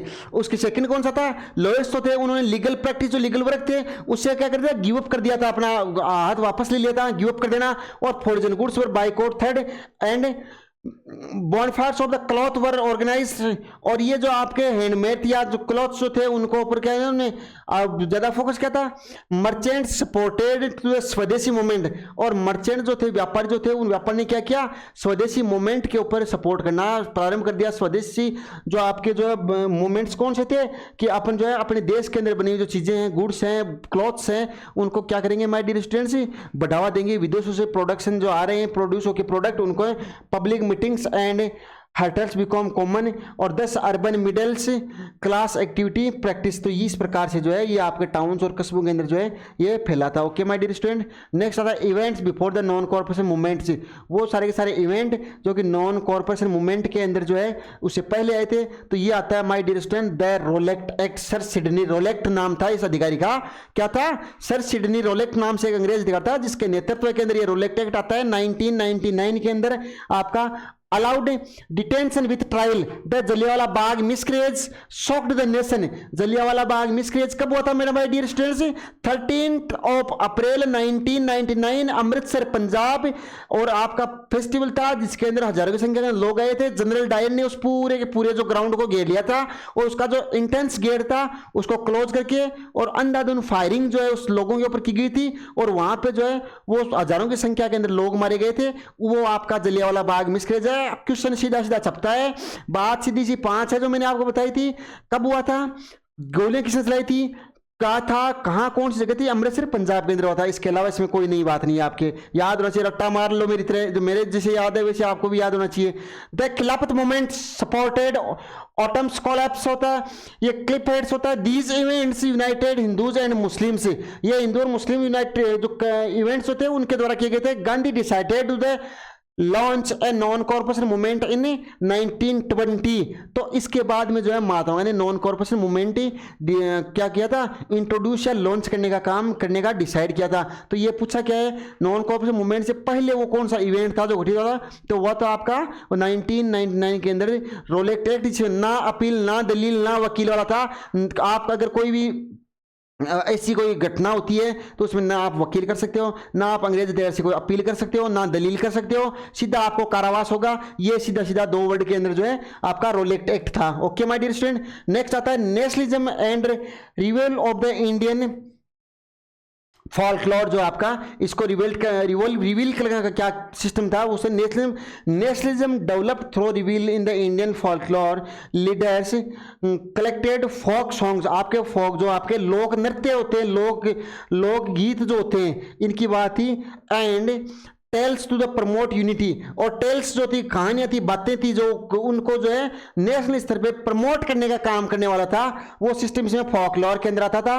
Rabindranath Tagore empathise Indian culture, और रविंद्रनाथ टैगोर ने क्या किया था, इंडियन कल्चर जो था आपका, भारतीय जो संस्कृति जो थी, इस भारतीय संस्कृति को जो है वो क्या कर दिया था, वो इंटरनेशनल मार्केट के अंदर जो है इंट्रोड्यूस करने के लिए एम्फसाइज किया था, बल दिया था। Folk traditions create pride of the past और thus strength national identity among massive, आपके मैसिव क्षेत्र के अंदर, बड़े व्यापक एरिया के अंदर जो है इन टेल्स और सॉन्ग्स जो हैं उनको आप इंट्रोड्यूस करने का काम किया गया था रविंद्रनाथ टैगोर महोदय के द्वारा। The civil disobedience moment, civil disobedience moment जो है वो launch in 1930 by Mahatma Gandhi. The salt march of Dandi, आपका साल्ट मार्च ऑफ दांडी जो है 1930 में महात्मा गांधी के द्वारा गुजरात के साबरमती आश्रम से आपका कच्छ का रण जो है उसके पास चले थे। 78 वॉलेंटियर्स अपने 78 अनुयायियों को साथ लेके और वो महात्मा गांधी चले थे, और नमक कानून को to break down the law of salt, जो नमक कानून को तोड़ने के लिए महात्मा गांधी चले थे आपके। और ये चीज थी आपका the movement broke unjust like the salt tax, नमक के ऊपर बना हुआ जो टैक्स कानून था उसको peoples boycott foreign goods and refuse tax, तो लोग थे वो फॉरेन गुड्स जो थी उस गुड्स को जो क्या कर दिया, उस गुड्स को आप रिफ्यूज करने लगे, और टैक्स को इट स्प्रेड नेशनल वाइड, ये राष्ट्रीय स्तर पे फैल गया था। Which mass production through spread to the force British negotiations जो थी आपका, ब्रिटिश जो लोग थे उनके लिए जो एक नेगोटिएशंस का काम जो है वो करना इन्होंने किया था। Activities in cities during non corporation movement, वो एक्टिविटी जो शहरों के अंदर जो है नॉन कॉर्पोरेशन मूवमेंट के दौरान जो है की गई थी, या वो कौन कौन सी एक्टिविटीज थी उसके ऊपर बात करते हैं। तो वो कौन सी थी, students boycott school and college, मैंने अभी आपको लास्ट स्लाइड में बताया था कि बच्चों के क्या द्वारा क्या गया था, बाइकआउट कर दिया गया था स्कूल और कॉलेजेस को। और lawyers refuse to attend courts, जो लॉयर जो थे उन्होंने गिव अप कर लिया था, ये गिव अप का मतलब होता है हाथ छोड़ देना। और फॉरेन क्लॉथ्स शॉप्स वर पिकेट्स, जो आपकी फॉरेन क्लॉथ्स की जो दुकानें थी उनको बाइकआउट कर दिया था। Public protest and meetings increase, और लोगों की जो प्रोटेक्ट करने की है, प्रदर्शन करने की है, और मीटिंग जो है वो क्या कर दिया, एकदम से जो इंक्रीज हो गई थी। और स्वदेशी गुड्स वॉर प्रमोटेड, और जो स्वदेशी गुड्स जो है उनको क्या कर दिया माय डियर स्टूडेंट, प्रमोट करने का काम कर दिया। What did Mahatma Gandhi to the abolish untouchability, untouchability का मतलब क्या होता है बेटा, छुआछूत। अनटचेबिलिटी छुआछूत होता है आपका जो आर्टिकल 17 भारतीय संविधान के जो अनुच्छेद 17 के अंदर जो है अनटचेबिलिटी की बात जो है हमें करते हैं। ओके माय डियर स्टूडेंट्स, तो Mahatma Gandhi called untouchability Harijans जो आपके थे उनके लिए अनटचेबिलिटी वर्ड जो उसको कॉल किया था। He promote temple entry to the social equality, उनको ये था कि उनको हरिजन जो थे उनको आप जो है टेम्पल के अंदर एंट्री दो, मंदिरों के अंदर जो है उनको एंट्री दी जाए, और साथ के अंदर इक्वलिटी ऑफ राइट्स जो है सारे अधिकार जो उनको दिए जाए। He started campaigning against caste discrimination, आपकी जो जातिगत जो डिस्क्रिमिनेशन है उस भेदभाव उसको अगेंस्ट उन्होंने प्रोटेक्ट करना स्टार्ट किया, कैंपिंग करना स्टार्ट की। He also founded the Harijan Sevak Sangh, question बनता है आपका हरिजन सेवक संघ जो है उसके फाउंडेड कौन थे आपके, उसको बनाने वाला कौन था, उसका जो है वो आपका रचयिता कौन था, या आप जो उस ग्रुप को जो है वो आप किसने बनाया था, तो ये था आपका Mahatma Gandhi. Understand my dear student. Next आता है difference between renewable and non renewable resources, वो सारे के सारे डिफरेंस आपको रिन्यूएबल और नॉन रिन्यूएबल रिसोर्सेज के अंदर देखने को मिलते हैं। कौन कौन से ऐसे डिफरेंस है, सीधा क्वेश्चन बनता है, या तो right to example of renewable resources, right to example of non renewable resources. अपने एक स्लाइड के अंदर मेरी ये कोशिश थी कि आपको जो डिफरेंस भी क्रिएट हो जाए और साथ के अंदर आपको ये भी पता लग जाए कि कौन कौन से वो रिन्यूएबल है, कौन कौन से नॉन रिन्यूएबल रिसोर्सेज हैं। थोड़ी सी चर्चा इसके ऊपर अपन बात करते हैं। तो ये रिन्यूएबल रिसोर्सेज आपके, ये नॉन रिन्यूएबल रिसोर्सेज है। कैन बी रिप्लेस्ड नेचुरली, ये रिन्यूएबल रिसोर्सेज हैं उनको आप नेचुरली जो है रिप्लेस करने का काम माय डियर स्टूडेंट कर सकते हो इजीली। सोलर और विंड एनर्जी एग्जांपल है, जो एग्जांपल आप जो है आपने इतनी जितनी इलेक्ट्रिसिटी आज प्रोड्यूस की उसको आपने नेक्स्ट जितना आज यूज कर लिया अगले दिन आपको रिप्रोड्यूस करके इलेक्ट्रिसिटी से और आप दोबारा यूज कर सकते हो। ये कभी समाप्त होने वाले संसाधन नहीं होते हैं। और non renewable resources can not be quickly replaced, इनको जल्दी से जो है आप रिप्लेस नहीं कर सकते, दोबारा मैन्युफैक्चर नहीं कर सकते, दोबारा नहीं बचते। कोल आपका कोयला है, आयरन है, कॉपर है, गोल्ड है, ये ऐसे रिसोर्सेज हैं जिनको अगर आपने एक बार अधिक यूज करके उनको समाप्त कर दिया तो आप जो है इजीली जो है इनको दोबारा रिप्लेस नहीं कर सकते, दोबारा मैन्युफैक्चर नहीं कर सकते, बना नहीं सकते। एग्जाम्पल से आपकी सोलर और wind energy my dear students, और इसमें नॉन रिन्यूएबल के अंदर आता है आपका कोल है, पेट्रोलियम है, ये सारे के सारे, ये आपकी सीएनजी पेट्रोलियम जितने भी होते हैं, गैसें जितनी भी होती है, ये सब के सभी इसके अंदर आती है। और ये आपका एनवायरनमेंट फ्रेंडली होता है आपका। और ये कोज ऑफ पोल्यूशन, ये आपके पोल्यूशन के कारण होते हैं इसके अंदर। नॉइस पोल्यूशन है, एयर पोल्यूशन है, वाटर पोल्यूशन है आपका, many kind of disease are formed by these renewable non renewable resources. ये जो आपके नॉन रिन्यूएबल रिसोर्सेज जो है इनके द्वारा जो आप क्या हो सकते हैं, बहुत सारे पोल्यूशन या प्रदूषण के कारण बनते हैं। आपका नदियों के अंदर फैक्ट्रियों से निकलने वाला वेस्ट है वो आपने नाले के द्वारा बहाव कर दिया उसके अंदर, तो आपने वो फ्लो कहाँ किया, उसको आपने एक रिवर से जोड़ दिया। तो आपने देखा है नमामि गंगेर, ये जो प्रोजेक्ट चला गए थे भारत सरकार के द्वारा, ये किस लिए थे, गंगा नदी को साफ करने के लिए थे। कहाँ जरूरत पड़ी आपको, क्योंकि पहले ह्यूमन बींग्स ने, मनुष्य प्राणियों ने उस रिवर को जो है वो क्या किया था, डैमेज किया था या पोल्यूट किया था, पोल्यूशन से उसको फुलफिल कर दिया था। तब आपको नमामि गंगे जैसे प्रोजेक्ट जो है भारत सरकार द्वारा गंगा नदी को साफ करने के लिए लाए थे। That is clear. एग्जाम्पल आपको पता होनी चाहिए। ये रिप्लेसमेंट किए जा सकते हैं, ये नहीं किए जा सकते, ये इको फ्रेंडली होते हैं। सोलर एनर्जी से एनवायरनमेंट को कोई नुकसान नहीं पहुंचता है आपका। और इससे जो है आप कोल माइनिंग जो है आपके कोयले से आप इलेक्ट्रिसिटी प्रोडक्शन कर रहे हो तो उससे निकलने वाला जो धुआं है आपका, और उससे जो क्या है आपकी एयर पोल्यूशन है, वायु प्रदूषण जो है वो बड़े व्यापक स्तर से होता है। Okay my dear students, next आता है आपका 23, how many fundamental rights of Indian citizens have state to. आपके फंडामेंटल राइट्स जो हैं वो भारत सरकार के द्वारा जो आपको भारत सरकार देगी या कॉन्स्टिट्यूशन देता है। माय डियर स्टूडेंट, एक बार इस बात को क्लियर करना कि जो फंडामेंटल राइट्स जो आपके जो अधिकार है मौलिक, वो आपको सरकार देती है या आपका कॉन्स्टिट्यूशन आपको देता है। तो इसके ऊपर आपका है द इंडियन कॉन्स्टिट्यूशन, जो है भारत का जो संविधान है वो आपको मूल रूप से जो है वो 7 तरह के जो है फंडामेंटल राइट्स आपको दिए गए थे जब आपका जो कॉन्स्टिट्यूशन है उसको डेवलप किया गया था। और उस जो कॉन्स्टिट्यूएंट असेंबली जो आपकी संवैधानिक सभा जिसको बोलते हैं उसके द्वारा, लेकिन राइट टू प्रॉपर्टी, संपत्ति का जो अधिकार है उसको प्रेजेंट टाइम में आप क्या कर दिया गया, आर्टिकल 300 के अनुच्छेद 300 के अंदर जो है वो आपने क्या कर दिया, कानून बना दिया है। अभी अब आपको फिक्स एक दायरा दे दिया कि इससे ज़्यादा प्रॉपर्टी रखते हो तो आप जो है वो इनकम टैक्स के दायरे के अंदर आ जाते हो। तो वो जो आप प्रेजेंट टाइम के अंदर आपका राइट अधिकार नहीं है, वो एक कानून बना दिया गया आर्टिकल 300 के और के अंदर जो है ये आपको इसमें बताया गया। The Indian constitution provide 6 fundamental rights. और आपको मूल कॉन्स्टिट्यूशन पूछे ना, जब आपका कॉन्स्टिट्यूशन बना था तब आपके 7 थे, राइट टू प्रॉपर्टी भी था आपका जिसको प्रेजेंट टाइम में खत्म कर दिया, 9 है, प्रेजेंट टाइम में आपको 6 है। और to the citizens the rights are essential for all rounds development of individuals and the protecting democracy. Democracy को प्रोटेक्ट करने का काम जो है वो इसके द्वारा किया जाता है। वो ये काम कौन करता है, ये काम करता है आपका कॉन्स्टिट्यूशन। और ये आपके फंडामेंटल राइट्स हैं, इनको आप जो है वो कहाँ करते हो, वो आप इसको देखते हो आपके इसके अंदर कॉन्स्टिट्यूशन में। सुप्रीम कोर्ट जो होता है, सुप्रीम कोर्ट के अंदर आप डायरेक्ट अपील कर सकते हो इसके अगेंस्ट में यदि आपके साथ बिहेव नहीं हो रहा है। They are right to equality, right to freedom, right against exploitation, right to freedom of religions और cultural and educational rights and right to the constitutional remedies. आपका संवैधानिक अधिकारों की जो सुरक्षा करने का जो अधिकार है वो आर्टिकल 32 माय डियर स्टूडेंट्स, जो इसको भारतीय संविधान की आत्मा भी इसको होता है। इसको the soul of the Indian constitution, भारतीय संविधान की आत्मा किसको कहा जाता है, आर्टिकल 32 को कहा जाता है संवैधानिक अधिकारों का अधिनियम। इसके अंदर आता है सारे के सारे जो संवैधानिक जो अधिकार आपको फंडामेंटल राइट्स दिए गए, उनके अंदर आपको अगर कोई भी दिक्कत आती है तो आप सीधे सीधे सर्वोच्च न्यायालय सुप्रीम कोर्ट के अंदर जाके अपील कर सकते हो। ये बात करता है आपका right to the constitutional remedy, संवैधानिक अधिकारों का उपचार। रेमेडी का मतलब क्या होता है, उपचार करना। तो संवैधानिक उपचारों का अधिकार जो है वो आर्टिकल 32, जिसको soul of the Indian constitution कहा जाता है, भारतीय संविधान की आत्मा किस अधिकार आर्टिकल कहा जाता है, तो वो कहा जाता है 32 article. Okay my dear students, इसको थोड़ा क्लियर करो, अपन आगे नेक्स्ट स्लाइड के अंदर बात करते हैं।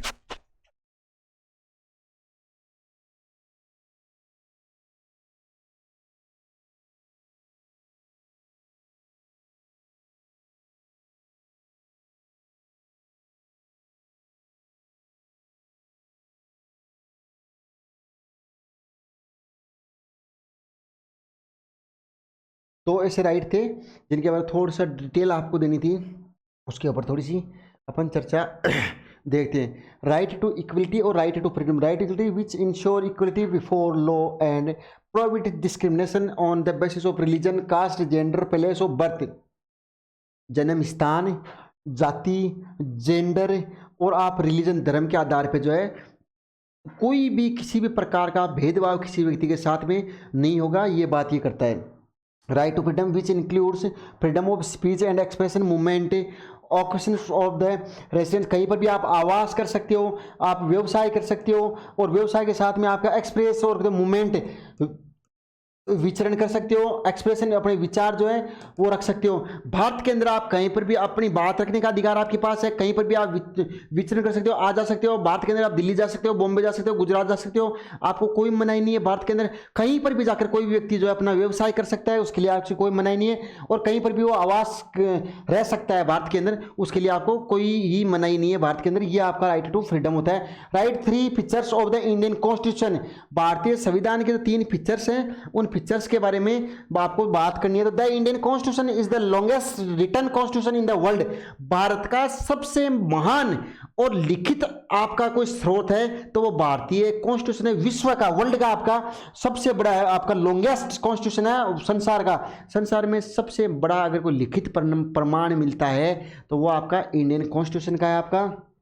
और देखो, connecting details provision of the governments to establish the federal system of the government, आपका गवर्नमेंट का जो फेडरल सिस्टम है उसको एस्टैब्लिश करने का आपका सिस्टम है।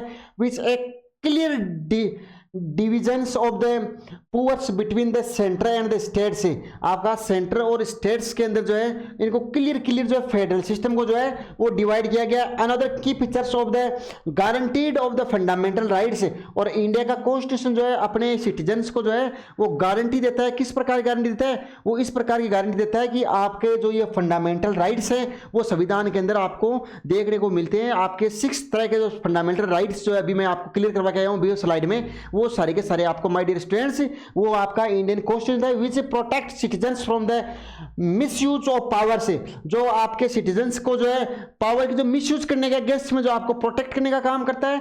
It also provide for an independent judiciary, आपकी स्वतंत्र न्यायपालिका which safeguards of the constitution and ensure justice, जो जस्टिस न्यायपालिका को इंश्योर करता है न्याय को, और the constitution of the supreme and all the law must be confirm to it, आपका संविधान जो है वो सुप्रीम है, संविधान से ऊपर कोई नहीं है। संविधान में वर्णित जो चीज़ें हैं वो हर व्यक्ति को, हर वो यूनिट को, हर सरकार को वो मानना ही है। ये जो चीज़ें हैं वो अब state for main features of the Indian democracy, वो आपका इंडियन कॉन्स्टिट्यूशन था, ये आपका इंडियन डेमोक्रेसी है आपका।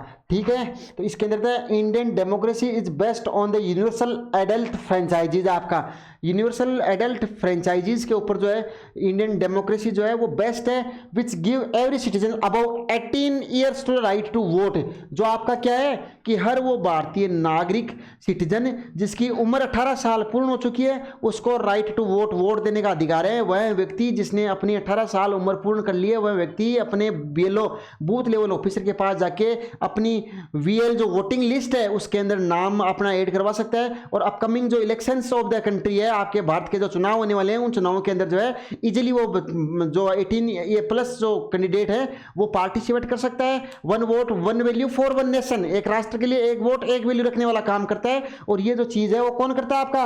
वो आपका डेमोक्रेटिक कंट्री के अंदर जो है ये रूल लागू है मेरा।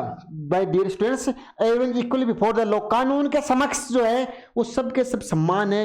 आप कोई मुख्यमंत्री है, प्रधानमंत्री है, तो इसका मतलब ये नहीं है कि आप जो है वो आपके मन की कर सकते हो। आप के सुप्रीम जो है वो अपना कॉन्स्टिट्यूशन है, संविधान के दायरे में रहकर जो है वो आपको काम करना है। ये नहीं है कि कोई जो है बहुत हाई प्रोफेशनल पर्सन है वो अपनी मनमर्जी का कुछ ही कर सकता है, वो नहीं है।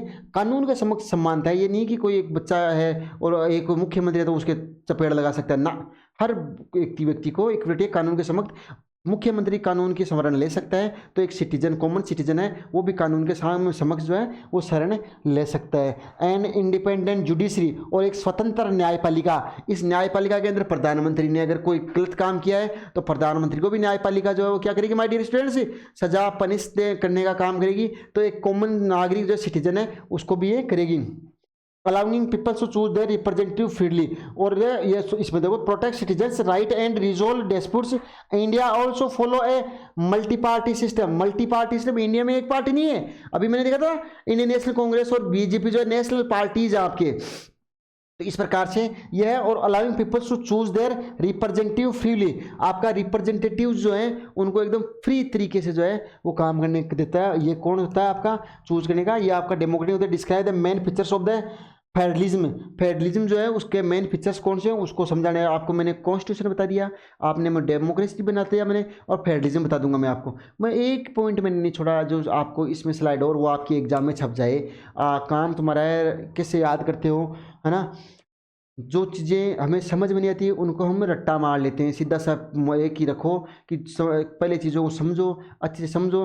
अब वो टाइम नहीं है कि आप एग्जाम के 4 दिन बचे हैं आप समझो ना, सब चीज़ों को रट्टा मार लो, इससे बढ़िया कोई काम नहीं होता है। समझ गए। आपने फर्स्ट सेकेंड स्टैंडर्ड के अंदर जो आपने अल्फ़ाबेट के ABC और क ख गैर जो है वो आपने रट्टे थे, आज तक नहीं भूले आपने। तो ये सब बेफिजूल बातें होती है कि समझना चाहिए। हाँ, ये समझनी भी ज़रूरी है, समझ में आना भी ज़रूरी है, कॉन्सेप्ट भी क्लियर होना ज़रूरी है, लेकिन वो भी एक लिमिट दायरे के अंदर। जब साल भर आप पढ़ के आ गए और पूरे साल भर में जब आपको ये चीज़ नहीं समझ में आई तो आपको अब इस टाइम जो है वो नहीं समझ में आ सकती। इसलिए माय डियर स्टूडेंट्स, ये वो टाइम है कि इस टाइम का आप सदुपयोग करते हुए चीज़ों को जो है किस वे में लेते हो। बाकी जो है आप बड़े बच्चे हो 10th क्लास के, आपको ये ज़्यादा नॉलेज पता है। Federalism is a system of government in which powers are divided between the central and the state government. Federalism क्या होता है, फेडरलिज्म एक ऐसा सिस्टम होता है जिसके अंदर जो है पावर्स जो है उसको सेंट्रल गवर्नमेंट और स्टेट गवर्नमेंट के अंदर 2 पार्ट्स के अंदर जो है इनको डिवाइड कर दिया जाता है। In Indian the divisions are clearly mention to the constitution through the union list, state list और कंसेंस लिस्ट। जो समवर्ती सूची, राज्य सूची और जो आपकी ये सूचियाँ स्टेट और संघ सूची जो है इनके अंदर आपको साफ साफ मेंशन किया हुआ है the constitution is written and supreme, संविधान जो है वो लिखित और सुप्रीम सर्वोच्च आपका an independent judiciary resolve conflicts, द्वंद्व जो भी होते हैं उन द्वंद्वों को सबको मिटाने का काम इंडिपेंडेंट जुडिशरी जो होती है आपकी वो काम कर देती है। और between different level of the government, जो आपकी डिफरेंट लेवल ऑफ गवर्नमेंट है उनके अंदर ये काम करते हैं both centre and state have their own responsibility. आपकी सेंटर और जो आपकी स्टेट की गवर्नमेंट है उसकी खुद की अलग अलग खुद की वो होती है, आपकी क्या होती है, रेस्पॉन्सिबिलिटीज होती है एंड फंक्शंस होते हैं।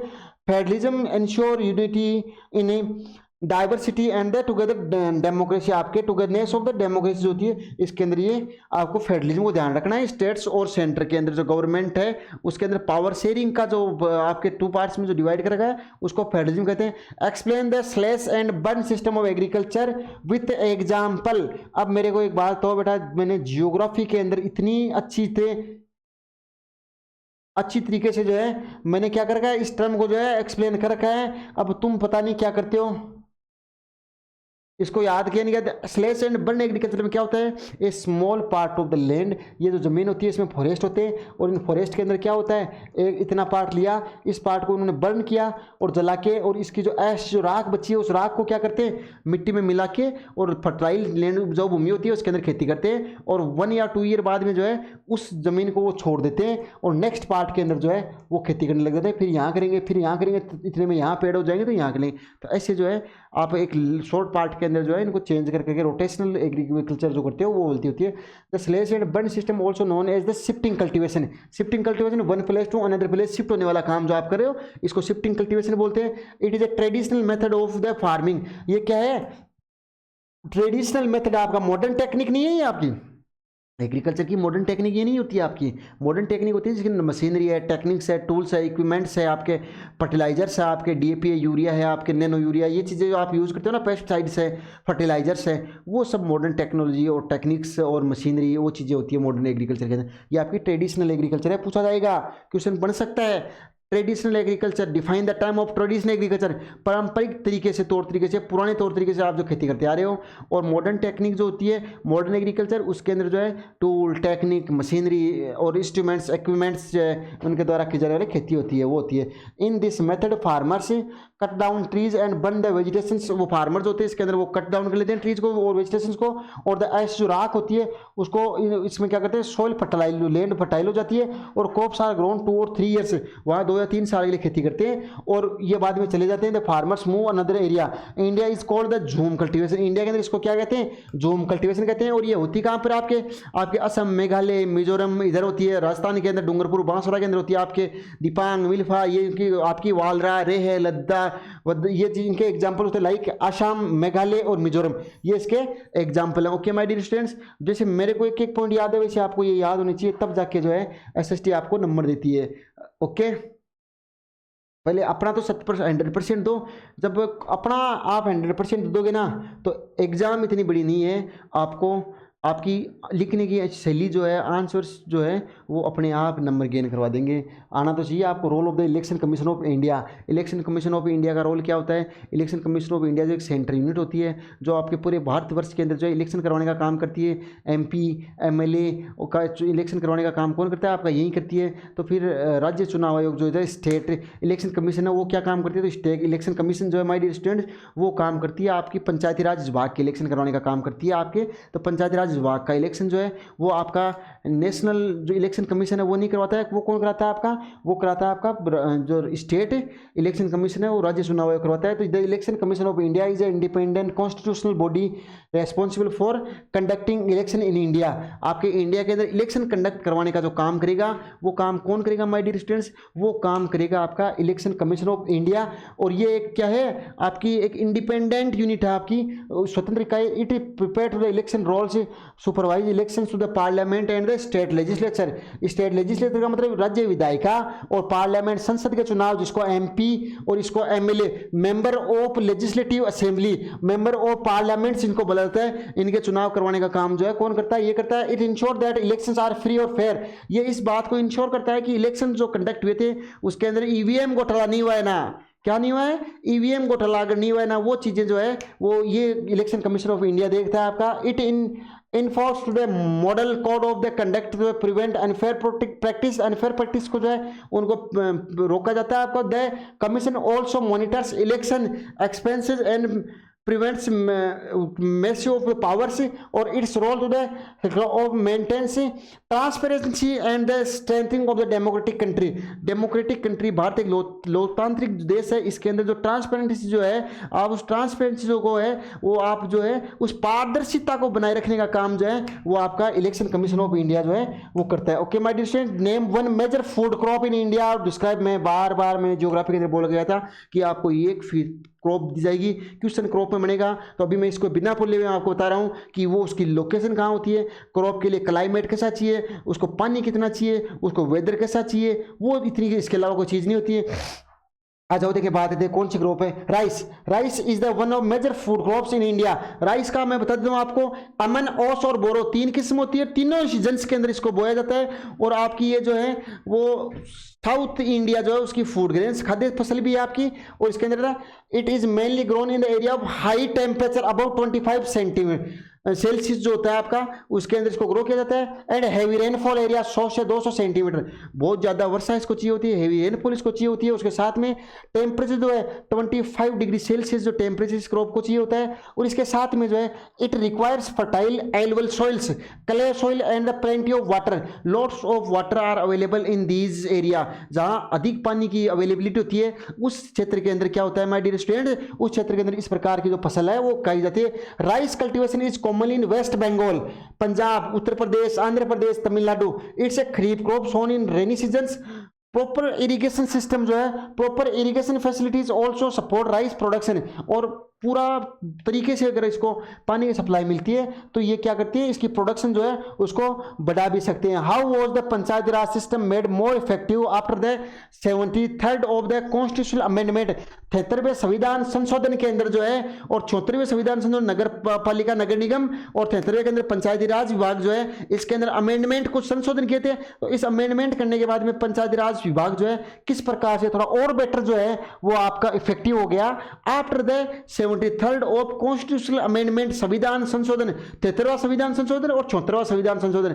73वां पंचायती राज विभाग के लिए था और 74वां जो 74th ऑफ कॉन्स्टिट्यूशनल अमेंडमेंट जो था वो किसके लिए था माय डियर स्टूडेंट्स?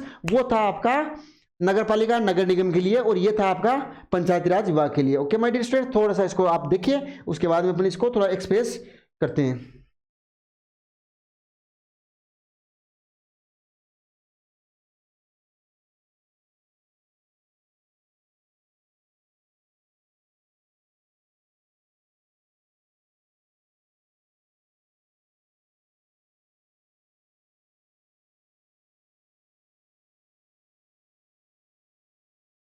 हाँ, ये 73rd of the constitutional amendment, ये अमेंडमेंट का मतलब संशोधन करना। Act give constitutional status of the Panchayati Raj system, it made to the compulsory of hold elections every 5 year, 5 साल के अंदर इलेक्शन करवाने का काम इसमें किया जाता है आपका। It reserve 1/3 of the seats of the women और provides reservation of SC/ST seats. ये क्या करता है, एवरी 5 ईयर आफ्टर जो है इलेक्शन करवाने का काम इसमें किया जाता है, संशोधन किया था। इसमें 1/3 ऑफ द सीट्स होती है, पूरी पंचायती राज विभाग जितनी सीटें होती है उसका 1/3 पार्ट जो है 33% सीट्स जो है वो वुमेंस के लिए रिजर्व होती है, और SC/ST कैटेगरी जो है उनके लिए रिजर्व होती है। The amendment also established in 3 tier systems, gram panchayat, panchayat samiti and जिला परिषद। यह आपका ग्राम पंचायत होती है, इसके अंदर सरपंच होता है और उप सरपंच होता है। पंचायत समिति के अंदर प्रधान और उप प्रधान होता है, और यहाँ जिला परिषद के अंदर जिला प्रमुख और उप जिला प्रमुख होता है। ये आपके वो होते हैं जो जनता के द्वारा रिप्रेजेंटेटिव, जनता के द्वारा इलेक्ट किए गए होते हैं। और साथ के अंदर ग्राम पंचायत के अंदर जो है एक होता है आपका पटवारी और एक होता है आपका ग्राम सेवक, VDO, विलेज डेवलपमेंट ऑफिसर, जो कि आपका गवर्नमेंट के द्वारा अपॉइंट किया होता है। साथ में तो यहाँ कौन होता है, तो यहाँ होता है BDO, ब्लॉक डेवलपमेंट ऑफिसर, यहाँ होता है VDO, विलेज डेवलपमेंट ऑफिसर, और यहाँ पे क्या होता है आपका DEO होता है, डिस्ट्रिक्ट डेवलपमेंट ऑफिसर होता है। आपका जिलाधिकारी होता है आपका, ये DO तो एजुकेशन होता है आपका। यहाँ कलेक्टर होता है, डिस्ट्रिक्ट कलेक्टर, RICT। इस कलेक्टर के अलग अलग पार्ट होते हैं, DO है ना, DSO है, रसद अधिकारी होता है आपका, CBO, ये आपके सारे के सारे इसके अंदर पाए जाते हैं। तो इसको आप ध्यान रखना। This reform empowered rural power of the participate in the decision making, ये रूरल ग्रामीण क्षेत्र के अंदर डिसीजन मेकिंग का काम जो है इसके अंदर कहता है। Explain the role of the banks in the providing credit, credit provide करवाने के अंदर जो है वो रोल किसका है, बैंक्स का, वो क्या रोल है वो आपको पता करना चाहिए। Banks play a significant role in the providing credits of the economic activities, ये बैंक्स जो है वो क्या करते हैं, सिग्निफिकेंट रोल प्रोवाइड करते हैं credit of the economic activities, economic activities जो है उसके अंदर रोल प्ले करते हैं। The accept deposit from the public and use the money to give loans to the individual farmers and businesses, businessman होते हैं, फार्मर्स होते हैं, इंडिविजुअल्स उनको लोन प्रोवाइड करने का काम करते हैं। Bank charge interest on the loan are provide financial support to the agriculture, industry, housing and education. ये बैंक के द्वारा जो लोन प्रोवाइड किया जाता है ये आपके एजुकेशन है, एग्रीकल्चर है, होम वगैरह मैन्युफैक्चरिंग के लिए, कंस्ट्रक्शन वर्क के लिए ये आपको बेनिफिशियल होता है। By providing affordable credit, afford किया जाने वाला क्रेडिट प्रोवाइड किया जाता है। Banks promote investment and economic development, bank क्या करते हैं, प्रमोट करते हैं investment and economic development. They are regulated by the reserve bank of India, ensure stability in the financial system, ये फाइनेंशियल सिस्टम के अंदर स्टेबिलिटी लाने के लिए जो है ये काम इसके द्वारा किया जाता है। Okay my dear students, next आपका 36 नंबर क्वेश्चन जो है वो आपका देखते हैं। फॉर्मल सोर्स और इनफॉर्मल सोर्स होते हैं ये बैंकों के, इसके अंदर मैं आपको थोड़ा सा सीधा बता देता हूँ कि ये फॉर्मल सोर्स होते हैं वो होते हैं आप गवर्नमेंट के द्वारा या RBI बैंक के अंडर में आने वाले जो बैंकों से जो लोन लेते हैं वो इनफॉर्मल वो वे होता है जिस वे के अंदर जो है आप साहूकारों के द्वारा या आपके जो है बोरोस द मनी लेंडर्स जो होते हैं उनके द्वारा high rate of the interest जो है लेते हो आप they provide by bank and the cooperative, ये तो होता है आपका बैंक को कोई द्वारा प्रोवाइड किया जाता है, और ये होता है प्रोवाइड होता है मनी लेंडर्स और ट्रेडर्स, व्यापारियों और मनी लेंडर्स के द्वारा प्रोवाइड करने वाला इनफॉर्मल तरीका होता है। मैं बताऊँ फॉर्मल तरीका जिसके अंदर आप बैंक के द्वारा और कोऑपरेटिव सोसाइटीज़ के द्वारा लेते हो, और इनफॉर्मल तरीका वो जिसके अंदर आप क्या करते हो my dear students, informal way में लेते हो, नॉट रेगुलेटेड बाय RBI, जो ये RBI बैंक से रेगुलेटेड नहीं होता है, हायर इंटरेस्ट रेट इसमें देनी होती है, और ऑन एक्सप्लोटिव होता है ये आपका, और ये लीगल और ट्रांसपेरेंट होता है आपका, एकदम पारदर्शी होता है। आपको फर्स्ट साल जिस साल आपने लोन लिया उस साल आपको जितना बता दिया उससे आपको ज़्यादा कोई पावर नहीं। Power interest rates lower interest होती है, इसके अंदर हायर इंटरेस्ट रेट होती है। Formal credit is safer more than reliable, ये आपका फॉर्मल क्रेडिट जो सिस्टम है वो बहुत ज़्यादा सेफ रहता है, सेफ के साथ में ये क्या रहता है रिलायबल भी रहता है। वाइल इनफॉर्मल क्रेडिट में lead to the exploitation due to the high higher interest आपका ये आता है इसके अंदर, ठीक है। नेक्स्ट आता है describe the impact of globalization in the Indian economy. मैंने बार बार आपको पढ़ा दिया कि ग्लोबलाइजेशन क्या होता है, इसके ऊपर आप 100% काम कर जाओगे। ग्लोबलाइजेशन का मैं आपको फिर बताऊंगा एग्जाम के बाद में कि ग्लोबलाइजेशन पेपर में आया है और आपने इसको ऊपर नहीं फोकस किया। आपको आएगा इंडियन इकोनॉमी के ऊपर ग्लोबलाइजेशन का क्या प्रभाव पड़ता है। Globalisation has increase foreign trade in the investment in India. Many multinational companies have the invested in the sector like automobiles, electronics and IT। Consumers now have wider variety of goods. ये आपके बहुत ही wider variety of the goods, सामान जो है वो आपने क्या किया, इंटरनेशनल मार्केट में जब आप गए तो आपको many kinds of goods are available, बहुत सारे सामान आपको वहां से मिले, वहां से आपने इंट्रोड्यूस इंडिया को करवाया, तो ये कंपेटिटिव प्राइस इसके अंदर मिला। The service sector specially IT and BPO, ये BPO सिस्टम जो होता है वो बिजनेस कंसल्टेंसी पावर से कंपनीज होती है। Industries also grown rapidly, however small scale industries sometimes face tough competition from foreign companies. कभी कभी क्या होता है कि स्मॉल इंडस्ट्रीज होती है, छोटी जो कंट्रियां होती है, वो जरूर इसके लिए प्रॉब्लम फेस कर जाती है, क्योंकि उन बड़ी कंपनियों का जो प्रोडक्शन जो होता है, मैसिव प्रोडक्शन होता है, उसके साथ ये अपने आप को compete नहीं कर पाती है। तो वो कंपनी अगर प्रोडक्शन ज़्यादा कर देगी तो थोड़ी सी प्राइस लो करके बेच देगी मार्केट में, जबकि जो ये छोटी कंपनियां होती है ये अपना इनका प्रोडक्शन इतना होता है कि ये अगर उसमें लो प्राइस कर दे तो इनका जो है वो खर्चा ही नहीं निकल पाएगा। तो ये कुछ product overall globalization has the boost economic growth अच्छी की इसने, but also create challenges for weaker section. लेकिन कमजोर जो तमगा था, कमजोर जो सेक्शन था, उसके लिए इसने क्या किया है, प्रॉब्लम भी क्रिएट किए। Deserve describe the role of द RBI in the Indian economy. Indian economy के अंदर रिजर्व बैंक ऑफ इंडिया जो है इसका क्या रोल रहता है उसके ऊपर बात है। Reserve bank of India is the central bank of India, ये भारत की जो केंद्रीय बैंक है, और इसके साथ में आप जो है its control the supply of money and credit of the economy. Reserve bank of India जो है issue currency notes and regulate commercial banks होता है। Its manage influence of the controlling interest rate को कंट्रोल करने का काम करते हैं। It also maintain foreign exchange reserve and ensure the financial stability. Reserve bank of India जो play a vital role in the maintain of economic balance and growth in the Indian country. इस प्रकार से ये आपकी जो है important question की series जो है जो हम लेके आए थे वो मेरी ओर से कंप्लीट होती है। इसके साथ में आपकी हिस्ट्री के अंदर चैप्टर फर्स्ट के अंदर जो है आपका जो है रिवोल्यूशन ऑन फ्रेंच, और आपका जो रिवोल्यूशन ऑफ फ्रांस है, आपका फ्रांस जर्मनी है, ये आपको देखे जाना है। रिटर्न ऑफ इंडिया का चंपारण, अहमदाबाद और खेड़ा बर्मा मिल मजदूर वाला जो था आपका आंदोलन, वो महात्मा गांधी का आपको देख के जाना है। इसके साथ के अंदर एग्रीकल्चर सेक्टर के अंदर आपका जो पेट्रोलियम वाला है, और एक आपको मैं बता देता हूँ कि ज्योग्राफी के अंदर जो आपका ज्योग्राफी के अंदर आप एग्रीकल्चर के अंदर क्रॉप वाला देखोगे, और साथ के अंदर जो है एक आप देखोगे फॉरेस्ट वाला, फॉरेस्ट क्लासिफिकेशन देखोगे, ST फॉरेस्ट क्लासिफिकेशन आप देखोगे। फॉरेस्ट क्लासिफिकेशन टाइगर प्रोजेक्ट देखोगे, और रिसोर्स का क्लासिफिकेशन, रिसोर्स का बायोटिक रिसोर्स का क्लासिफिकेशन जो है वो आप देखोगे।